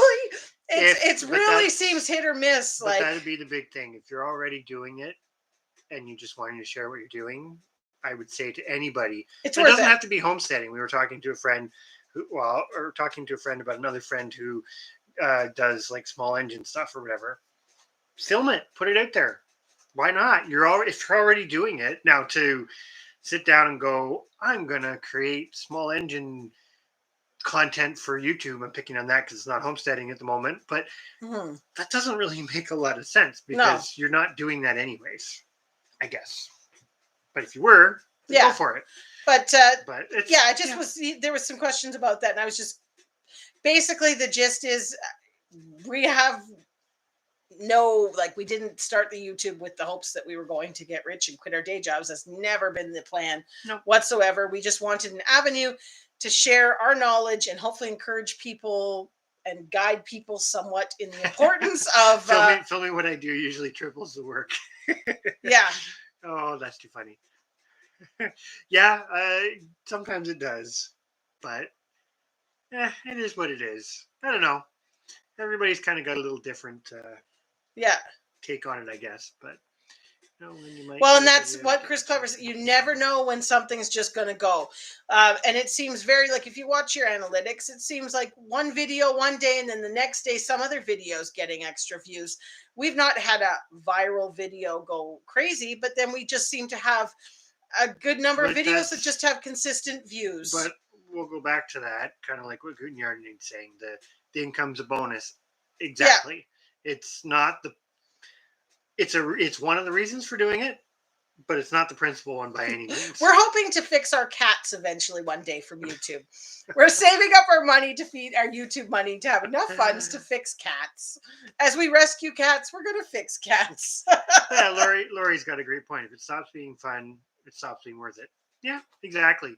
Well, that's like going back the last video that we posted about the montage or whatever, going back through the year. It was work because you had to go back to those videos to take those snippets out. But it was interesting to go back, and it's not, you still remember it all, but then it's like, oh yeah, that's what it looked like while we were doing this, or that's what, you still have that record. Yeah. Oh yeah. And we were talking to some friends that, we knew outside of YouTube before doing all of this, and they don't watch every video. I wouldn't expect anybody to watch every video that we produce, because you're producing such varied content that it doesn't interest everybody. That's fair. Totally get that. But it was still interesting because then they were seeing things in a different light. It's like, oh well, this is all the stuff that you've been up to, as opposed to just, hey, what have you been up to? Oh, we've been gardening. It's like, they're we know what you've been up to. Yeah. I think that's one of the best things with the YouTube is just even for the people that we know, getting a better handle, I guess you could say, on what our life is like. Because trying to explain it to people sometimes is not done as well as just showing people. Mhm. Yeah. Yeah, exactly. And that's part of the fun part of it, right? Yeah. Um,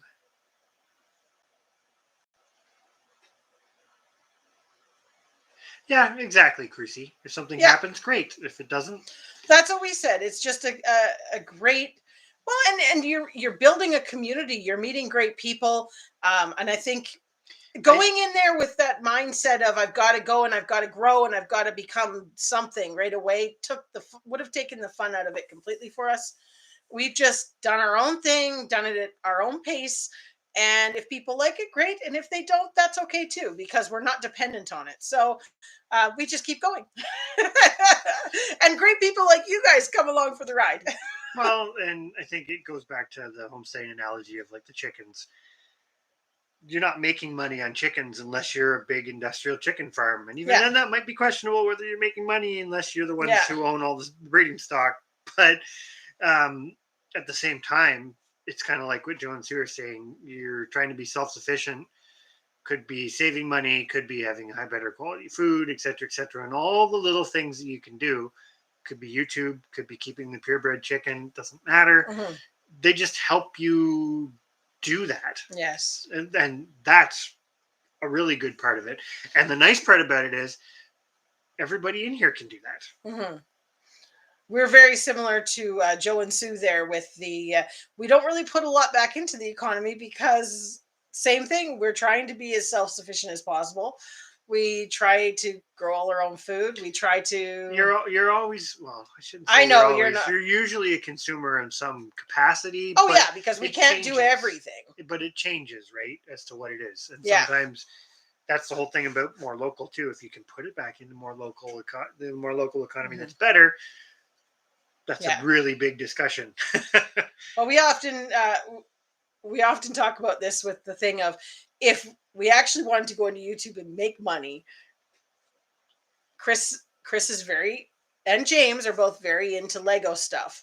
You'd be better off to make a channel about Lego. You'd probably get rich a lot quicker than we're going to get rich doing YouTube homestead ones. But that's not the But point. that's not the point of it. Like as Remy said, community, friends, that sort of thing.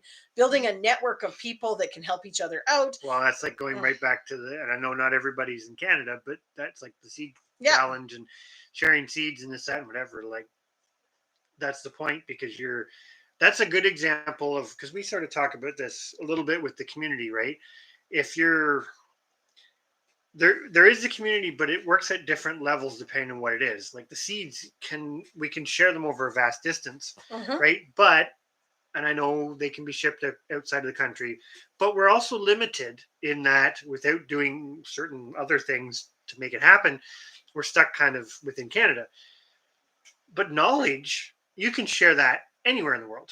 Yeah. It doesn't matter. Yeah. And that's the part of the community. Knowledge and experience, I guess would be the best way to put it. And that information, you can share that anywhere in the world through YouTube. And that's, I think, the best part. The social stuff too, but sorry, can you go back up? I certainly can. Before He's got the mouse on that side. I can see it scrolling, and that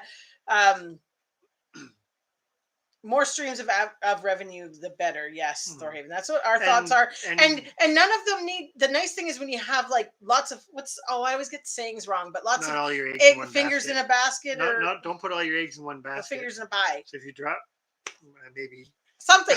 Anyways, having a whole bunch of little things. None of them have to be amazing, money making, whatevers, but all of them combined together will make you enough to just kind of exist. I mean, I'm going to go on a bit of a tangent here, but we've been working out because we would eventually, as like anything else, we would like to get to the point that we don't have a mortgage and don't have car payments and all that sort of stuff. But even when we get to that point, between home insurance, vehicle insurance, feeding our livestock, taxes, internet, because of course we need to YouTube now, and just those day-to-day things, we would and feeding ourselves for the stuff that we can't produce, we would still need $25,000 a year.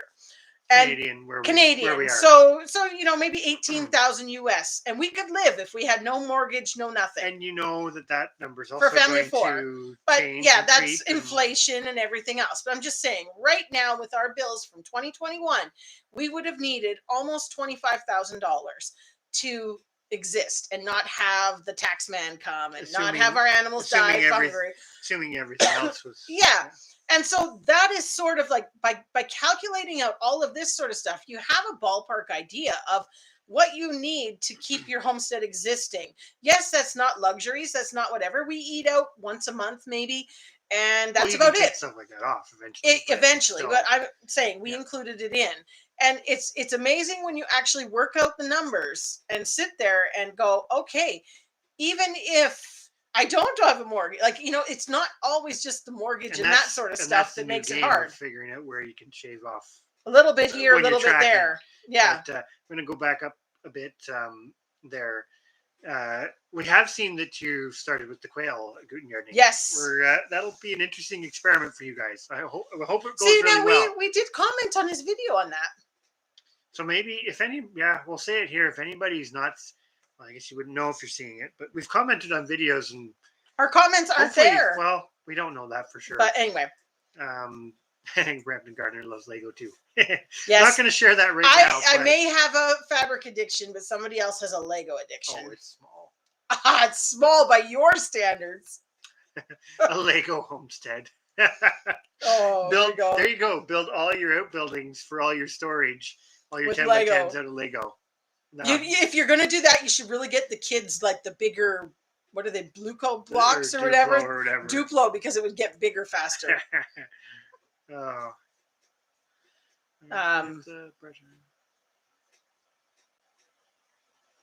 Don't count your chickens if you live in a glass house.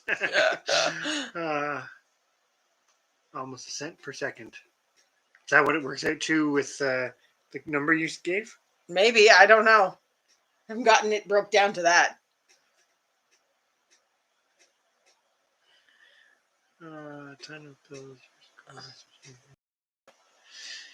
Oh yeah, and we've done that kind of consolidation as much as we can too. Yeah, and it's definitely helped. But it's important. I'm going to say it if you're homesteading, but I think it's important, no matter what you're doing anymore, to know that stuff, right? To know what you can influence and what you can't influence, because your efforts are, I'm going to say it, in the short term and the long term, your efforts are better focused on the things that you can potentially have some control over. Correct, yeah. And that's a loaded statement, because that can be a lot of different things to a lot of different people, right? Mm-hmm. I kind of always say it, we'll probably never, just where we are and stuff, we'll probably never get to the point that we'd be off grid. It'd be nice. It would be nice. But I don't think it's going to happen where we are for a variety of reasons. But so that right there means that there are certain things we have less control over. It's like for us and electricity, we call it hydro, but over half the bill that we get is the delivery charge. It's not even what we've used. Not going into that discussion as to whether that's right or wrong or what have you, but it's like you can't do anything about that. You either have it or you don't. Mm-hmm. And how that affects the layers of your homestead too is. I'm saying this in the homestead context, but you don't have to be a homestead to have the same sort of thing. Cat in the picture. Let's get her out of there. There we go. She's Lego as a base for his Christmas village. That's awesome. That's awesome. Oh, okay. They were talking about I'm going to just maybe do that one. Yeah. It's already done. Or Raven did it. Thank you, Darren or Bridget, whoever it was. Hey, you didn't want to be a moderator. Yeah, look at you, the speediest moderator there. Spam bot, exactly. He got the spam bot. Yeah. So going back there, because Remy was still talking about some of his videos. The one thing that I find very interesting, and I mean, we have a lot of videos. I haven't gone back and actually looked through all of them, but it's interesting to see. This is just total because we're talking about, or some people are still talking about the money on videos.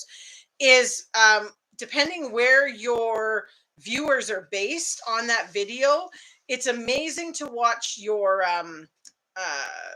is it CPM? I think The so. payments per view or whatever, CPV or whatever it is. Anyways, it changes completely. Like if most of your viewers are US and Canada, it's a beautiful like $8 or more. And then if it ends up being from some other locations, it starts to drop. You start to see a whole lot of variation there. And that's kind of interesting because it starts to show you what videos appeal to what markets or it's not markets. What do you call that? Well, it's all based around consumerism, too, Yeah. right? That's where the money's generated. So, Mhm. but going back to Joe and Sue's comment, if they can generate any income, that's great. But don't expect a crazy amount. Exactly. Yeah. That's It's just a bonus. I mean, you're doing it because you enjoy doing it. And it just, especially like now, a year and a, well, what are we, a year and a quarter in, and it's just become part of the lifestyle. It's just, this is what we do. And some days you take a little time off, and some days you keep going every day of the week because you happen to be doing enough stuff that time. Yeah. But yeah, it's definitely that thing of, I don't think I would stick with it if it was something that I was trying to do for a monetary purpose. or not Um, regularly, anyways. that's where it becomes more negative, I think, in my mind, because then you've got that pressure of But doing the homestead stuff is like a small little niche too, right? Mhm. We're all very vested in it anyways. And whether it's gardening, homesteading, just we're basically all growing slash hard. Yeah, So yeah. we're quite vested in that as a group, although we do it different. But um, there needs to be a burn it with fire option. I don't understand the all you can can do only is hide block. them from your channel. You can't actually block. It's not blocking them from like you just hide them from your channel, I think. But anyways, I don't know. Usually it doesn't come back, and then later in the chat you'll get another one. That's all But right. that's all right. It That's is what it better than is. one saying bad words and stuff. I don't mind a bot. I don't like the bad word ones. Yeah. Like when they come in and yeah. Anyways, Doesn't enough happen of very that. often either. Exactly. That we're not exactly attracting the attention of you know, True. crazy trolls. Isn't that what they're called? Trolls. Good night, Thorhaven. Thank you guys for coming in and for the quick response there. With great power, or with great power comes great responsibility. I believe that's the. That's what we said last time. Yeah, I don't know if it does. Sorry, Sandy was saying there. If it changed, what the change is for Australian viewers. I don't think it was much compared to US, Canada. I don't think. I don't think so, but I don't really Hey, remember. Lucky Dame Preparedness. Okay, so yeah. Oh, so for 5 hide minutes his and then- boots. Timeout is sit for timeout. Yeah. Okay. Okay. Yeah, that's what I thought. The hiding one is the one that actually makes it. They can't. Yeah. You have to go into customization to block. Well, that takes too much time. But I'm glad you actually caught one of our lives. yeah. So I've met so many great people. Yeah, exactly. That's another great point. You guys have had Joe and Sue have had a few really good points here. Oh yes. Tonight, but yeah, exactly. You meet quite the network of people, and you're still. This is how I look at it too. From this kind of stuff, there's so much you can learn, even from just watching somebody do something. Right? You may not do it exactly the same way as them, but it might give you ideas of like, or it might wait give a you minute. ideas of what you don't want to do. Well, there's that too. You're like, those people are crazy. I'm not doing that. But yeah, okay. Guten said U.S., Canada, UK, and Australia have the highest CPM. Well, we should have a contest now that we're sitting down here. We should see if people can guess how many cats we have. We've had. There's been four colors appear so far. Oh, us and our cats. Us and our cats, yeah. But yeah, so they are. I think those 4 are pretty much standard across the board for the price, like you said. Good night, JoJo's. Yeah, have a good night. Thanks for coming in. The cat behind us is white enough it can stop cleaning. Yeah, she's a groomer. Oh yes, she is. Oh, lucky Dame Preparedness says 6 cats. So is Gardner Brampton. 6. JoJo JoJo says says 9. Good yards of 13. What kind of people do you think we are? Well, but we Well, I guess we did. We did have 11 at one time, didn't we? Modesty panel for her. Yeah. No, we have 8 in the house. in the house and 2 outside. Now, saying that, of the 8 in the house, 4 of them go outside and they just come in to sleep. But yeah, 47 cats. Don't laugh when we say this all the time. When we came to look at the place, there was 50 cats when we first came and viewed this, and that was one of the sort of requirements on our purchase was about the cats. But it's hard because we live in a neighborhood that there's so many feral cats, and this is where these ones have come from. We've rescued them, we've made them friendly, we brought them in so that we could get them fixed, and it's kind of one of those things. It adds up pretty quick when you're fixing lots of cats. So we get more in the house because they don't go back out until they get fixed. Good night, Bluegrass Brown. Yes. Yeah, I can't Bound. speak tonight. Bound. And JoJo's Outdoors. Thanks. Yes. Thanks to you for coming in tonight. Sandy Toes. I've learned so much about keeping cattle, and I'll never keep cattle. But I store it in my useless knowledge folder for that one random time in my life when it'll be useful. Yeah. Yeah, but you know what? Okay, maybe you do know you're not going to raise cows because that's kind of a bigger thing. But there's a lot of stuff that you don't know if you're, 10 years from now. Life can be different. Just as a thought, right? That, you never thought you'd do X or you never thought you'd do Y. And suddenly it's like, and that's another part too. Which one is this? Is this It's Ivy. It's Ivy. Yep. Ivy, cat. Yes. That is Ivy behind us. She was our rescue. We brought her in with her brother when they were 3 days old. Yeah. And we had to bottle feed them and everything because, we did not think she was going to make it, but she did. She's still there. Still here. Good night, Billy Lee. So just about thanks 3 for coming less. Gardening says there. Yeah, we did. We lost one when we started letting them outside this summer. I was like, "What are you doing?" We did lose one, and then one disappeared. We assume. Yeah. So numbers went down a little bit, but it's there's definitely enough cats around here, and the neighbor's been working hard at getting cats fixed as well, and making some friendly and getting them fixed. And so I think we're down to. Good Gardening predicts. Actually, that was funny because Brandon Gardner said we complained when they said 13 and we have 10. But Good Gardening says that they think it will get to 13. No, well, hopefully we won't adopt anymore. There are 2 somewhat wild ones that they're not friendly. And the one did have kittens, but I don't know. They wouldn't let us near them. And so it'll be interesting to see. I think the neighbor is looking after them, like feeding them, because they don't come to our feed that we put out for our outside ones. So we also restrict it. It's not free feed outside. No, we don't do free feed because otherwise every cat in the neighborhood would be here. But Sandy Toes, yeah, that makes sense. If chickens are restricted, cows not likely happening.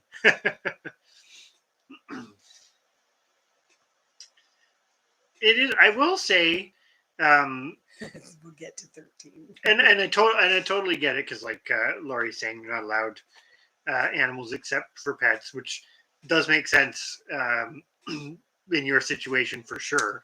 Thanks for coming in, little homestead by the beach. Have a good night.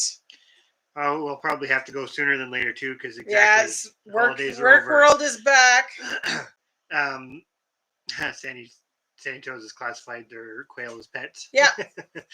um, I will say, I think, at least looking at some of the, I say local, but some of the restrictions around some types of livestock and that, I think that's another area where there has to be a bit of a change in mindset because, like, where we used to live was a rural area, and you had to have, how many acres was it? You had to have a hectare, which is almost 3 acres. Almost 3 acres. And it didn't matter who you were situated next to or anything. It was just like that. We were surrounded by dairy farmers, but so I don't know. It's a catch-22 because you've got to draw the line somewhere. Because, for example, do you really want people keeping chickens in an apartment? Probably not. But I don't know. Well, that's a bigger discussion. It seems like a restriction of people, in a sense, being able to provide for themselves. Yeah. Creating dependency rather than allowing people to try and be independent. Yeah. But that could be an ugly topic. Yes. We usually round up our lives with an ugly topic. Start really lighthearted and then exactly. Dark. But I mean, well, and Guten Gardening would be an amazing one for anybody in here who does not follow them. Definitely go and check out their channel. This is somebody that is growing their food. They've gone into the quail now to try for the eggs, and Sandy Toast said the quail too. Yeah, and you know, working on 1/8 of an acre and growing food for a family of 4, and converting every usable space. And now, I mean, obviously, and I'm guessing that the Guten Gardening doesn't have restrictions by the neighborhood on, you know, the front yard can't be used or things like that, where I know some people do have that, but at the same time, that ties into what you're saying. That shouldn't be a problem, and that's a problem. Mm-hmm. How's that for twisting it all around? The quail is an excellent thing too, right? Because you can do it really well. Oh, and Remy, you should go and watch some of Remy's, because he hit the, how much, you had what, 2 acre, almost 2 acres, Remy? And they just, boom, nope, can't have them. Mm-hmm. And, you know, this is somebody that's just trying to provide food for his family. And I don't know. It's an ugly topic to go down, but I think it just seems. John, so you shouldn't have mice then. No mice here. We don't see mice. Cruzy's comments funny. I'm an animal sometimes. But yeah, I do agree. It's like what Remy's saying, when you can't have chickens in an agricultural village.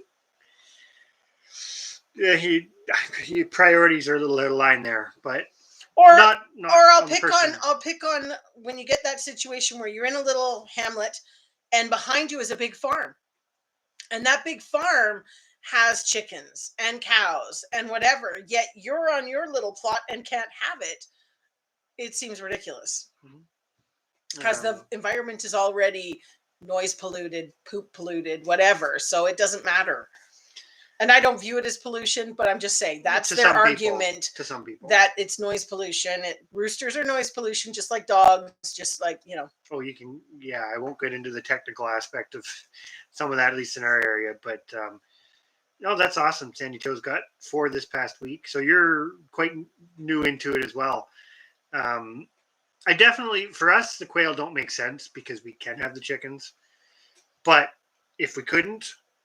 They would definitely be. You've talked about the quail, and he's also talked about pigeons. Pigeons, yeah, another one. I do like the idea of pigeons in some ways, because you just have a little place for them, but they just go out and forage from the neighborhood farms. Come back to that for a second, but that's awesome. Guten Gardening just got their first eggs. Oh, that is awesome. That is. I was surprised by when you said in your video, because it's not something that I've looked into at all. Quail. I will admit, we have the chickens. I don't.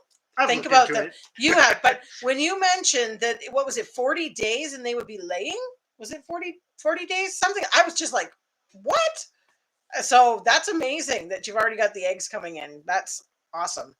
I don't know how long they lay for. Is it similar to chickens where you get 2 years of real good production and then? I think it's closer to the year mark, and then they drop down once they molt. Yeah, I believe. Um, yeah, Joe and That's Sue's got more acreage to play with than we do, yeah. but it doesn't matter. You can still do a lot with whatever you have. I think that's the point that Mhm. we're kind of going into. That's good. You were able to move your chickens. Yes. I don't know if we were 100% sure. Well, I know that you were moving them, and then that was at the time when you were looking at other houses and stuff. But I'm glad that you had somebody there that could take them and look after them and keep it going for you. So it's always good to have great neighbors and great friends.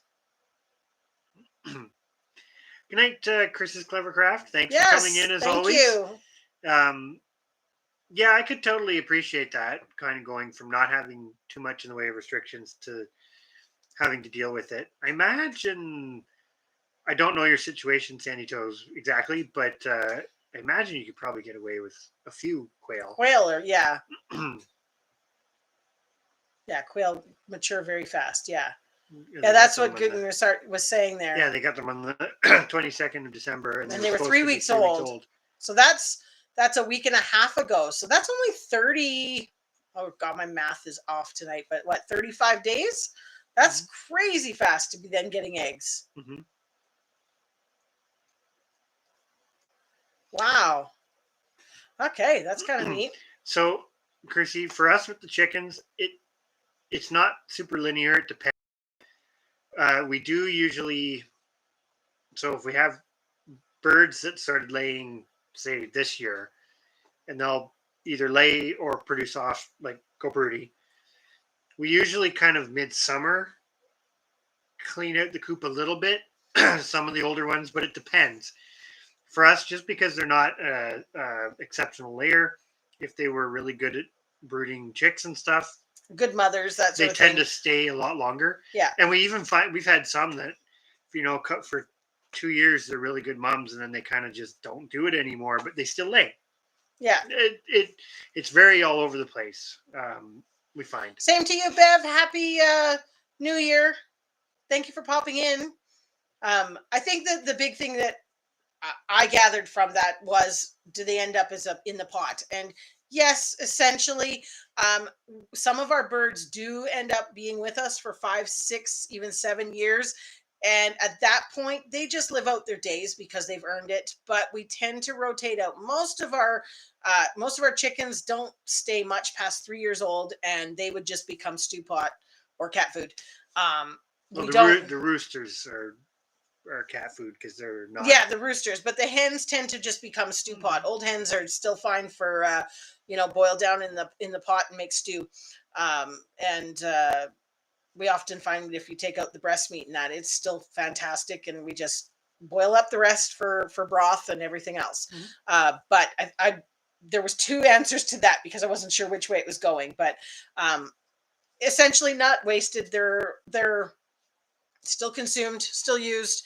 And like I say, if they have the attributes that allow them to stay to the age of 6 or 7 years old, then they deserve their retirement. We have a couple old girls like that they're just kicking around. They've lived their days, and they still do broody. We won't lie to it. Also depends a little bit on, as funny as this sounds, personality. You get a few chickens where it's like, we like you. Yeah. And you have others that are not personable with you at all. And, yeah. Some become pets. Yeah. And they just get to stay. I don't even check to see if they're laying. They're just nice hens. So. Yeah, but they're useful in some ways too, because when you have well-tempered hens, there is that collective learning where they all get better and easier to manage and less skittish and all that. Well, and I think a lot of people, I mean, especially as you watch some of our chicken videos, you'll see that we have it almost is a very blasé way of raising our chickens, in the sense of they're all just free range. They're all happy. And sometimes one disappears and comes back with chicks. And sometimes we don't actually know how many chickens we have. Well, we have a fair idea. We have a rough idea, but there is never an exact count. And so it just seems like the community of chickens just seems to exist. And Sandy Toes, yeah. Then you do have some that you just, I think that's with any animal. When you're when you start having a population of animals, i.e., like the chickens for us, um, you get that, right? It's going to sound really kind of mean, but some of them are jerks. Mhm. It doesn't matter whether it's a sheep or a chicken, Yeah. or I'm sure as you get into it, you'll probably find it with the quail. You'll get the odd one that's just not nice. Nice. Um, that's where the Or even not nice to the other birds, and Yeah, not nice to yeah. you. I mean, like a rooster, the moment a rooster around here comes at somebody, he's done. We don't breed roosters with attitude. That's just not But we've always got a lot of roosters to choose from. So that's the nice part of the population, right? It's Yeah. harder when you don't have um, that population base to select from. Yeah, and that's the advantage to only having one breed of bird, one breed of chicken, is that you have a population base because you're always hatching out more of them. That would be interesting on the cost of the chickens versus the the quail, because this is one thing. This is an excellent conversation that's kind of going on here, because I'm going to say it. I'm pro poultry, period. I think mammals have their place too, but I think when you start looking at numbers, poultry, they can't give you milk, but they can give you everything else that you could possibly consume to a degree. But to do the comparison, because I think it really depends on your situation, right? And your management too, because when you don't have the option for the larger poultry, like we say this about geese, I'm going to go into a totally different thing. Geese are dirt cheap to raise because they eat grass. Yeah. But they're only dirt cheap to raise if you have space, and you have to have space for that. They also come with some other things because they're big, but so it doesn't, you can't scale it down. It's not like geese aren't cheap if you keep them confined, basically. I don't even know if they'd be happy. Could you keep? I don't know. Well, there's a reason why it hasn't been done in a big scale way that way. But so it all depends on a lot of variables, I guess, as to what's the best for your situation. That's like what you were talking about, pigeons. Pigeons are not necessarily the most economical, but they are nice in some ways because they can go out, provided you have a population that if you have some losses, it's okay.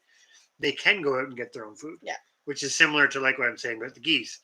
If you have a fenced in area with the right kind of grasses, they can go out and feed themselves a substantial portion of their diet. And those are all those are hard things to factor in, right? Because it depends on your situation and what you have available. No, exactly. Do we keep any particular breed of chicken? We do. Excuse me. We have, they're called Partridge Chanticleers. So they're a Canadian heritage breed. They were actually originally developed in Alberta, which is quite different from the other Chanticleer, which is the white version, which is from Quebec. But they are, if you live in a cold environment and you want something that will brood and raise its own offspring, i.e., maybe a little better in the meat production department than the eggs, although they lay a respectable number of eggs. Yeah. They're an excellent breed, in our opinion. We've had them for 12 years. 2009 is 12 years, yeah. 12 years of raising them, and I think we've just about got it down pat now. And this would tie into Bev's next question here. You're asking a loaded question. How far do you want to go down the rabbit hole? do the Cole's Notes version. So Cole's Notes version on hatching eggs from your own chickens is you can totally do it. The bigger thing is you eventually have to bring in some genetics. Yeah, like if you buy hens, 5 hens and a rooster, and they come from the different breeds. Let's just go real simple. Different breeds. They're not going to be related, right? That's the point of breeds. They're isolated from each other. You breed them together. Those offspring are going to have the maximum, what they call it, hybrid vigor, right? Because they're totally different breeds. You can do the same thing within a breed. You could have 5 barred rock hens and a barred rock rooster. As long as you get them from different places, they're not related. They're basically not related. They're more related than the 5 chickens and the rooster from different breeds because they're the same breed. But the problem is it's hard. It's not possible. It's very hard to take one rooster and a couple hens and just breed from that. You'll end up having to bring something in. Yeah. And actually, it's interesting. They just become more and more inbred. So eventually you'll see a defect. It may not be right away, but as you keep going down the cycle, you see it. And that's the hard part, because what will usually happen, and I'm going to use a fish example because fish have lots of babies, right? You can take a pair of fish, I don't know, pick guppies or something, right? They can have babies. They'll have a lot of babies. Then if those babies have babies, those babies will have a lot of babies, and you will get some natural selection, and you'll get lots of deformities and all this other stuff. I'm totally generalizing this. But they have so many babies that it kind of doesn't, I'm not going to say it doesn't matter, but you will get offspring out of it that survive. With the chickens, it's harder because you're not having as many babies. You're having more babies than a cow, but so you're still better off to have a population, which is in a nutshell where we've gone with it, where we have one breed, but we've got, what do we have, 5? We have 5 lines. 5 lines of hens. So those 5 lines are all unrelated. They're all unrelated, which means you can take a rooster from this one, move it over here, and then, as long as you're constantly moving the male around. And we are probably to the extreme with 5. I mean, there's models that show doing it with 3 lines, and you can make it work because it at least skips some genetics. 3 is usually kind of the minimum. So if you had 3 roosters and 3 groups of hens. Quicker Cole's note version, but the moral in here, urban homesteading, is you can do it, but eventually it will have a negative impact on your flock because you will see less growth rates. You'll see slower egg production. You'll see all these sorts of things that start to develop as the inbreeding levels get higher and higher. So keeping a rooster and breeding it to its it's kind of like what they say with rabbits. You never ever want to breed brother and sister birds. You never ever want to breed brother sister rabbits. Or if you do, you want to outcross after. Yeah. So this is probably getting confusing, but if you did breed brother and sister and they have babies that seem fine, you want to make sure you get in a new rooster that next year. Because what you've done is you've concentrated. They have almost the same genetics, right? So you've concentrated. She's got it there. She says, so maybe every couple generations you're bringing in outside stock. Yep. Yes. And it could be simple, and because you're on a smaller property, it could just be bringing in roosters. You could always keep your own hens and just bring in a rooster every couple of years. Which think about it in terms of big livestock. It's like people with cows, right? You can't, unless you have a lot of space, you can't have multiple bulls. A lot of space or infrastructure. I'll clarify that. You can't have a lot of bulls, but you can have a lot of cows if you have 100 acres, right?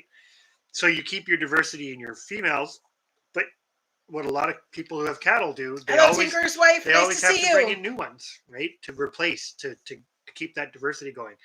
The chickens work the same way. I'm going to go to Mike Henderson now. I'm not a quail expert. I will put that out there. Very theoretical because I've never kept quail, period. And I always say this wrong, but the Quaternix, there are multiple breeds of Quaternix quail, and some of them have been selected for physical properties like color, but some of them have been selected for production attributes, so egg laying and or meat production. So you'll often hear about like jumbo Quaternix or jumbo Japanese quail. There's different names for the same birds. Won't get into the biology on that because they may be from a couple different species, but the jumbo varieties, for example, are usually more for meat production, whereas I think it's the golden or the Italian, I think, are the 2 varieties. I'm a little rusty on it. They're known a little bit more for their egg laying production. That being said, they all produce meat, just like chickens. They all produce meat and they all produce eggs. So there are different species of quail. You'll see button quail for sale, which are not really true quail. And then there's the North American ones like Bob Whites and California quail and stuff. Those are not as easy. Either they're small, button quail are very easy, but they're very, very small. And the other quail are a little bit more difficult to raise than the Coturnix quail. Don't know if that helps. I was going to go back up. I think it was Joe and Sue asked about the whether we sell eggs. Was it Joe and Sue? Somewhere up there. Boy. Particular. Do you sell eggs? Yeah. We do on a kind of when they're available basis. We since the onset of COVID, we really haven't, because Chris used to, even though you're not supposed to, take them to work to sell. And we also didn't want people kind of coming and going in the yard, that sort of thing. We could do a stand at the end of the lane, which is something we're contemplating this year. Because we do sell a limited number of hatching eggs. Yeah. More with very short period, because our birds brood their own. So it's kind of, once it gets warm enough that we know they're not going to freeze, we sell as hatching. We sell a few, which delays us by a week or two. We don't do that in any big way. It's kind of more just if there's some local interest. Mm-hmm. Then that's the other part. It's kind of like the YouTube discussion. We've been raising the partridge chroniclers for so long. We want other people to do it, because you're always trying to seed other people. It doesn't usually work, I will say that, but it's still nice to, offer it. Yeah. There's a few people who we've seeded with them that I think will potentially. Yeah. But basically, I mean, we're at that point now. It's like, even this time of year, our girls are starting to go into production, and we've kept a lot of girls this year. I think we're, like I say, there is no exact count, but I think we probably have close to 40 chickens right now, 40 hens. Not all of them laying, because some of them are quite young. But we haven't, figured out exactly how we want our breeding season to go this year. So we're getting a lot of eggs. I mean, for January 1st to have a 50% production from some of the older girls is pretty good. Yeah. So we're getting to that point where normally we can consume them all if we really put our mind to it. I think this year, if we keep all of them, we will not be. So there probably will be some egg selling going on, just like an honor stand, end of the lane type thing. Or we've actually been contemplating setting up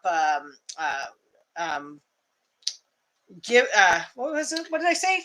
Who was the channel? Flower Folk Farm. Did a give what you can, take what you need stand. When she sorted it out with some other gardeners from her area, and it's a big. Oh boy, she has a video on it, and it's a worldwide thing. Anyway, so we were thinking about joining on to that, which is, again, something that you could do the eggs. If you have surplus, you just put them there for your local neighborhood. It's kind of like feeding your neighborhood. And it's a spot for other people who have extra garden stuff and things like that to put and help everyone. Exactly. And I think this goes in. Giving back. That goes in a little bit to, we grow a lot of food. We're kind of come to that, not tonight, but in the near future, about what our sort of grand total was for 2021. We grow a lot of food, though. And we get the same comment all the time. It's like, why did you grow so much? Why did you grow so much? And it's like, if you've gone and looked at how much a human consumes, that actually, we didn't even come close to being able to cover it, for example. Well, I'm just going to say that. But there's lots of times, like you just said with the eggs, where you do have more than you need at that time. It's like tomatoes. Or that you can process. Yeah, more than you can process. So it's a good way to just put them out there for those that need them and share. We don't really have an interest in becoming market gardeners or anything like that, or even on the meat front of, trying to make a real business out of that, because, yeah. Well, we always say we homestead to save money, not to make money. So it's kind of one of those pass it on when there is surplus. That's our hopes anyways. Last year, there really wasn't surplus, but as we go into this year, we're kind of hoping to be a bit better organized, and there might be a few things. Well, the gardens are going to get bigger. Yeah. We know that's coming. And yes, because we like to work harder. Work harder, not smarter. That's us. Work harder, not smarter. Hi, Tiffany Q. How are you? How are you? Hope you're having a great new year so far.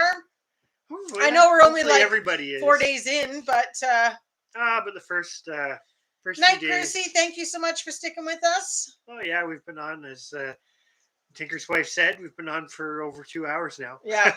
This seems to be our We're ringing in the new year. Seems to be our style. We get going. We start with a topic, and then. Well, this is the thing with the live though, because people just keep filtering in and filtering out and filtering in, and the conversation changes so much throughout a live. Like we start on one topic and go to the next, and it just works like perfect. I don't know, but yes, going back to the. I've heard of yes, same idea. It's a similar idea because obviously you're not bringing the food back. No, you don't bring it back. But yes, it's like it's exactly like that. Yeah. And by no means we didn't come up with this on our own. No, we saw Flower Folks video on it, and I wish I had my phone because I would look up what it was actually called. But anyways, it is a great idea, and you just build a little stand that you can wheel out in the morning, or you can build a permanent thing, whatever. And it's just something for people to, a spot for people to trade their wares at no cost. It's just, and if you don't have any wares, but you need something, you can stop in and look. There you go. Sandy Toes says, call them free little pantries. There we are. Call them free little pantry. I like that. Now in Australia, they're allowed to do things like jams and jellies and that sort of stuff as well. And here we wouldn't be able to do that because you're not actually allowed to sell jams and jellies unless they're produced. Good night, Guten Yardening. Thanks for coming in. A commercial kitchen. We'll definitely be catching you sooner than later. Yes. Thank you very much as we get back into the swing of things. Yeah. But there's some things we can't. I kind of like the free little pantry idea. That's kind of fun. It's like the little lending libraries. Yep. Exactly. More than just food, like toiletries and clean. Yeah. Okay, so there could be other stuff. Yeah, it's anything that it's just because Flower Folk Farm was also doing plants like tomato plants and stuff like that. Things that she had started and had surplus plants that she didn't need, rather than planting them in your garden anyways. She just put them out there, and if somebody wanted to get a couple eggplants or a couple tomato plants or whatever, they could do that. They could get them, or seeds. That was another thing we were thinking in the spring, putting out seeds so that people could get some lettuce seeds or whatever. Like we've saved so much seeds. Yeah, we've got a lot of something. And that's just because we enjoy doing that, and that's our backup, just in case. We got to make sure we have lots of seeds. Well, it's a good problem to have. No, exactly. But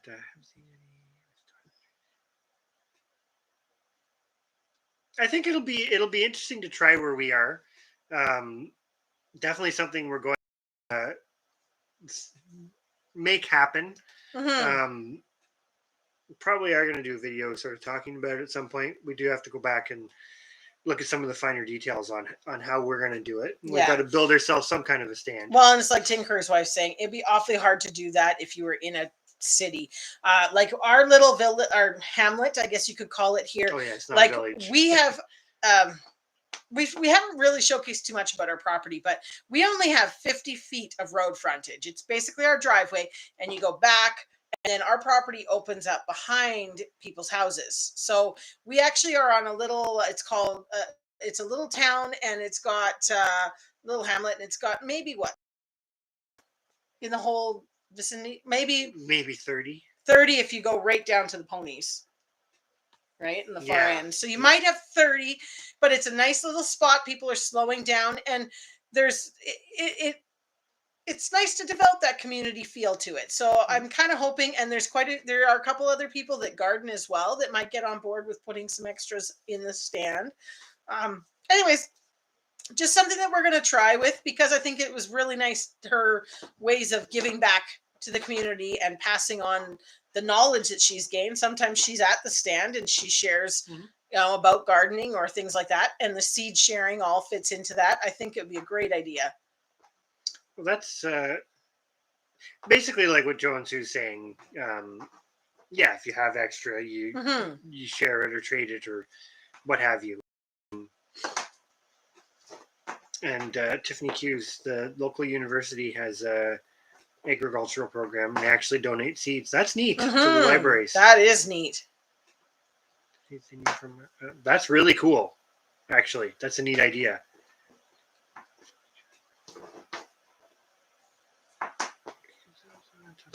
Really? Oh, that's intriguing, Northumberland Acres. I'm gonna have to look that up because that was something that Game changer. yeah. Well, we've In a been good way. contemplating.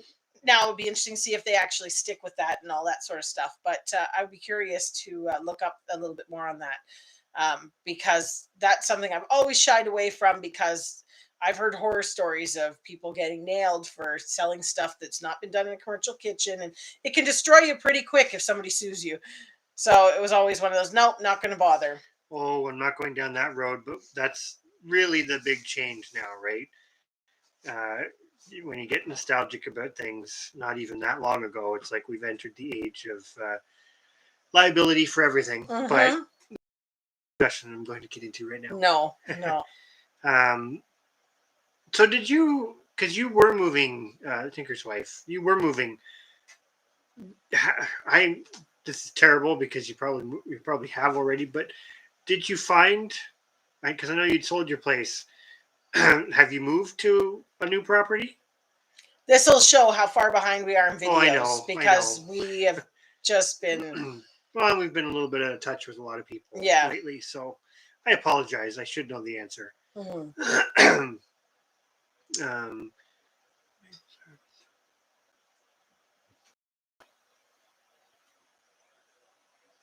Yeah, the farmers market thing is, we've seen that here as well. And then the farmers market went to doing everything online. And then. Okay, so don't feel so bad. She hasn't moved yet. Okay. We knew it was coming, so, but yeah, selling certain, this goes back to the conversation about the fabric. Selling something like that that's not perishable online, if you don't sell it and you have somewhere to put it, doesn't matter. When you get into perishables, it's a totally different game. Yeah.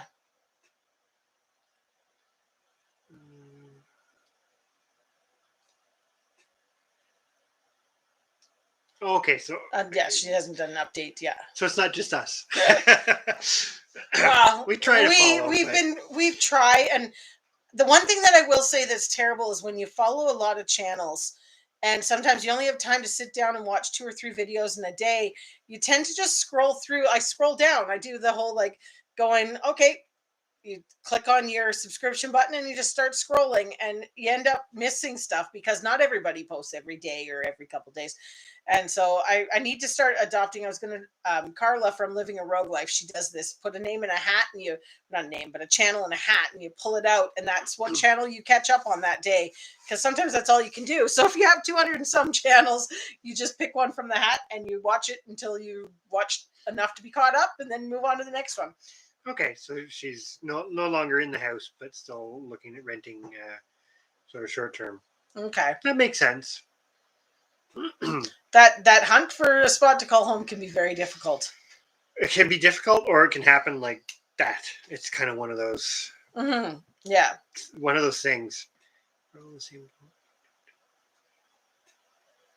Yeah, exactly. YouTube doesn't always show all the stuff either, too.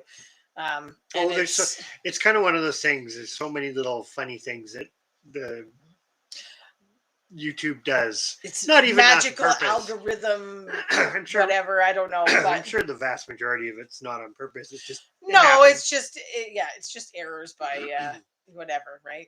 But no, yeah. I think there's certainly some interesting things to think about with and that's the beauty of it too. You learn so much from other people and other channels and the way they do things. We were talking about this earlier with the community and why we YouTube, and that's another great example, because it's like watching other people encourages you. Like maybe we would have put the stand out there and thought, oh, let's just make some money, and instead you watch other people, you get these thoughts and these ideas, and you might find a better way.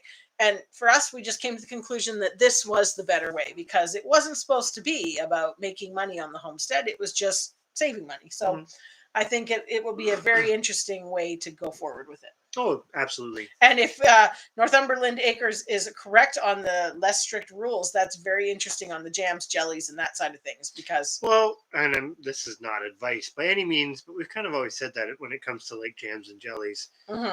You really can't kill somebody. Well, relatively speaking, they're fairly benign. Yeah. As far as canned items go.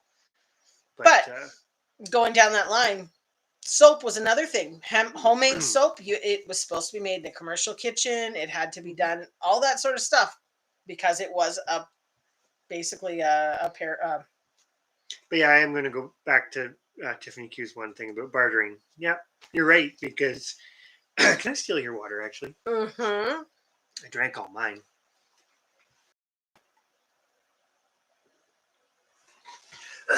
Excuse me. But you're right. If you're bartering it, then there's a totally different connotation there than there is with money changing hands. Yeah. Just put it that way. Yeah. Um, A cottage food license. oh, it's a thing. Okay, expected yeah. Every year. What to see? I think you've mentioned about that before. Yeah. Like we can do that here, but you have to set up a commercial kitchen. It has to be inspected. It's a different set of rules. Yeah. That's the thing. Depending on where you live, it's kind of like the rooster discussion. That where you live, it all affects what your rules are, right? Yeah. And exactly, it's what goes around comes around, kind of thing. You know, we have plenty now, but you know, you might not have plenty later, or something like that. We always say, and that's where I have to admit, I do like that we live as part of the community instead of in isolation. Biggest thing for me is on the giving. This is gonna sound funny, but I just want Jojo, you're back. I just keep talking. Oh yeah. The biggest thing with me on the giving is I just want to make sure that that it's going to get used, right? Like, well, this was a over Christmas, just a discussion about certain things, right? Because it's like giving certain food items or whatever that you've made. You just want to, you don't want to force it on somebody, but at the same time, you want to make sure they're going to use it. Yeah. Well, and that's where it's kind of nice which to is do nice it, about yeah, because people are just coming up, and if they don't want carrots, they don't take carrots. If they don't want your seeds, they won't take them. So that's kind of the nice thing about that. Yeah, and Sandy Toes is right. Yeah, it's not always an even. It's not like I give you X amount of weight of this and you give me X amount of weight of that, so it's equal. It could be anything, right? And that's pretty awesome if you got all that tree mulch. Oh yeah, because that's bartering super useful. is an amazing way to. Well, that's how things were done in the old days. I mean, I know we always keep going back to the old day type conversation, but I really do think that a lot of things have to be adopted that were done back then. Like that's some of the changes that need to, you know. Angela's busy. Oh, and you inspected. Yeah. I think even here now, if I'm not mistaken, I haven't followed it, but I think you're supposed to be registered if you have bees. I believe. I don't like you used to not have to, but I don't know. I think you have. Don't quote me on that. Well, in the eggs, if you sell them off the property, don't you have to be? Maybe not in the States here, though. You do. Here for us, they have to be graded, and you aren't allowed to have over 100 hens without license. 100 hens is a lot of hens. That's not grow. It's like that's your actual egg layers. But it has to go through a grading facility. So you either have to set up a grading facility, which I don't think it's simple to do, but it's not an easy thing to set up, or you have to send them somewhere. And as far as I'm aware, where we are, and we're not ever producing enough eggs for this, but I don't believe there is anybody that will do small batches here. Yeah, mulch is not cheap here either. It's not terrible, but give them eggs and they make cookies. That's awesome. Keep it simple. I like that deal. Eggs for cookies. Yeah.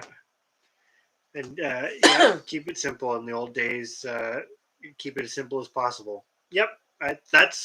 It's good advice. I'm not going to go into it in this live, but maybe we'll touch on another one because we probably should go to bed before it gets too late.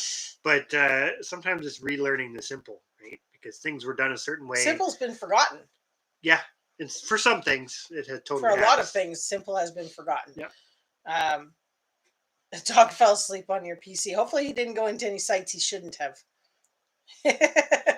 Oh yeah, That's like our cats. Our cats always walk on the keyboard or something, and then the keyboard's locked, and you're going, "Gah!" Well, the buy nothing. I don't know if we have. Yeah, that's Is that the one in there? Oh, you're part of that one. I'm part of the GAN one. GAN knock away buy nothing. Huh. Yeah, buy nothing, sell nothing, something like that. Everything has to be free or traded or that sort of thing. There's no money. Yeah. Which is And pretty cool. It's pretty neat. That's the one I was saying to you the other day. It was after Christmas, and somebody had left a bad situation and needed help and had a list of things. And I mean, it was obscure, like a lot of stuff. And it was absolutely amazing how fast people were on there with, I have this, I have that, I have this. It was just amazing what people have just sitting around their place. Like if somebody needs it, there's people out there with it. And I think that's wonderful that they've set these things up for people. And don't get me wrong, I don't need anything, but I still look because somebody might be getting rid of something that I didn't know I needed. And that's how I end up with all this.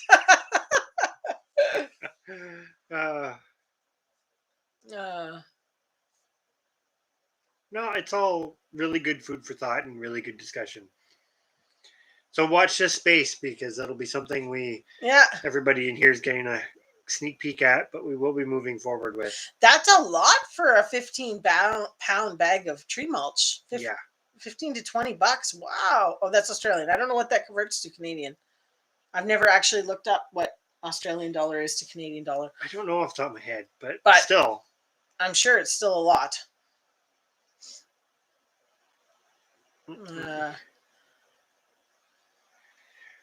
Anyways, everyone, I think it's almost 11 o'clock here where we are, p.m. So I think someone's got to work in the morning. Yes, unfortunately, real work. Yeah. But yeah, thanks to everybody who's stuck with us this long or joined us and in for round 2 or 3.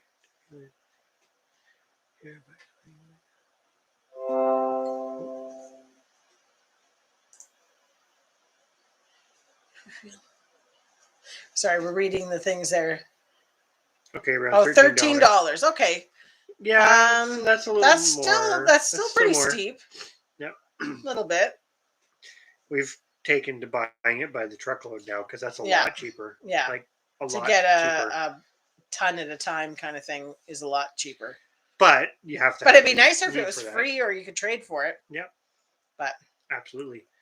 But anyways, everybody, thank you for a fantastic Tuesday chat. Yes. And we've got some video plans for the rest of this week, and hopefully we'll see everybody next week. Hopefully everybody has a great... And as a final note on the Canadian Seed Challenge, we're going to kind of compile our lists, and hopefully we see a few more videos come out with people's wish lists, and we will move forward on getting some stuff mailed out to people. I'm going to say, too, we'll do a couple videos on the genetic stuff. It's applicable to everything, but I'm glad it was helpful there for sure. And liability insurance is an absolute must. Yes, I won't be without insurance. We're the same. So it sucks, like you said, to pay for it. Costs a lot, but it could save your butt in the end. Could. Or it could just cost a lot. Yeah, also true. But I know with our luck, it would be the case that we would be the ones that it wouldn't. I've talked too long and I'm losing my voice. Yes, you are. Your voice is crackling. All right. Good night, everybody. Good night, everybody. And we'll talk to everyone later. Have a good one.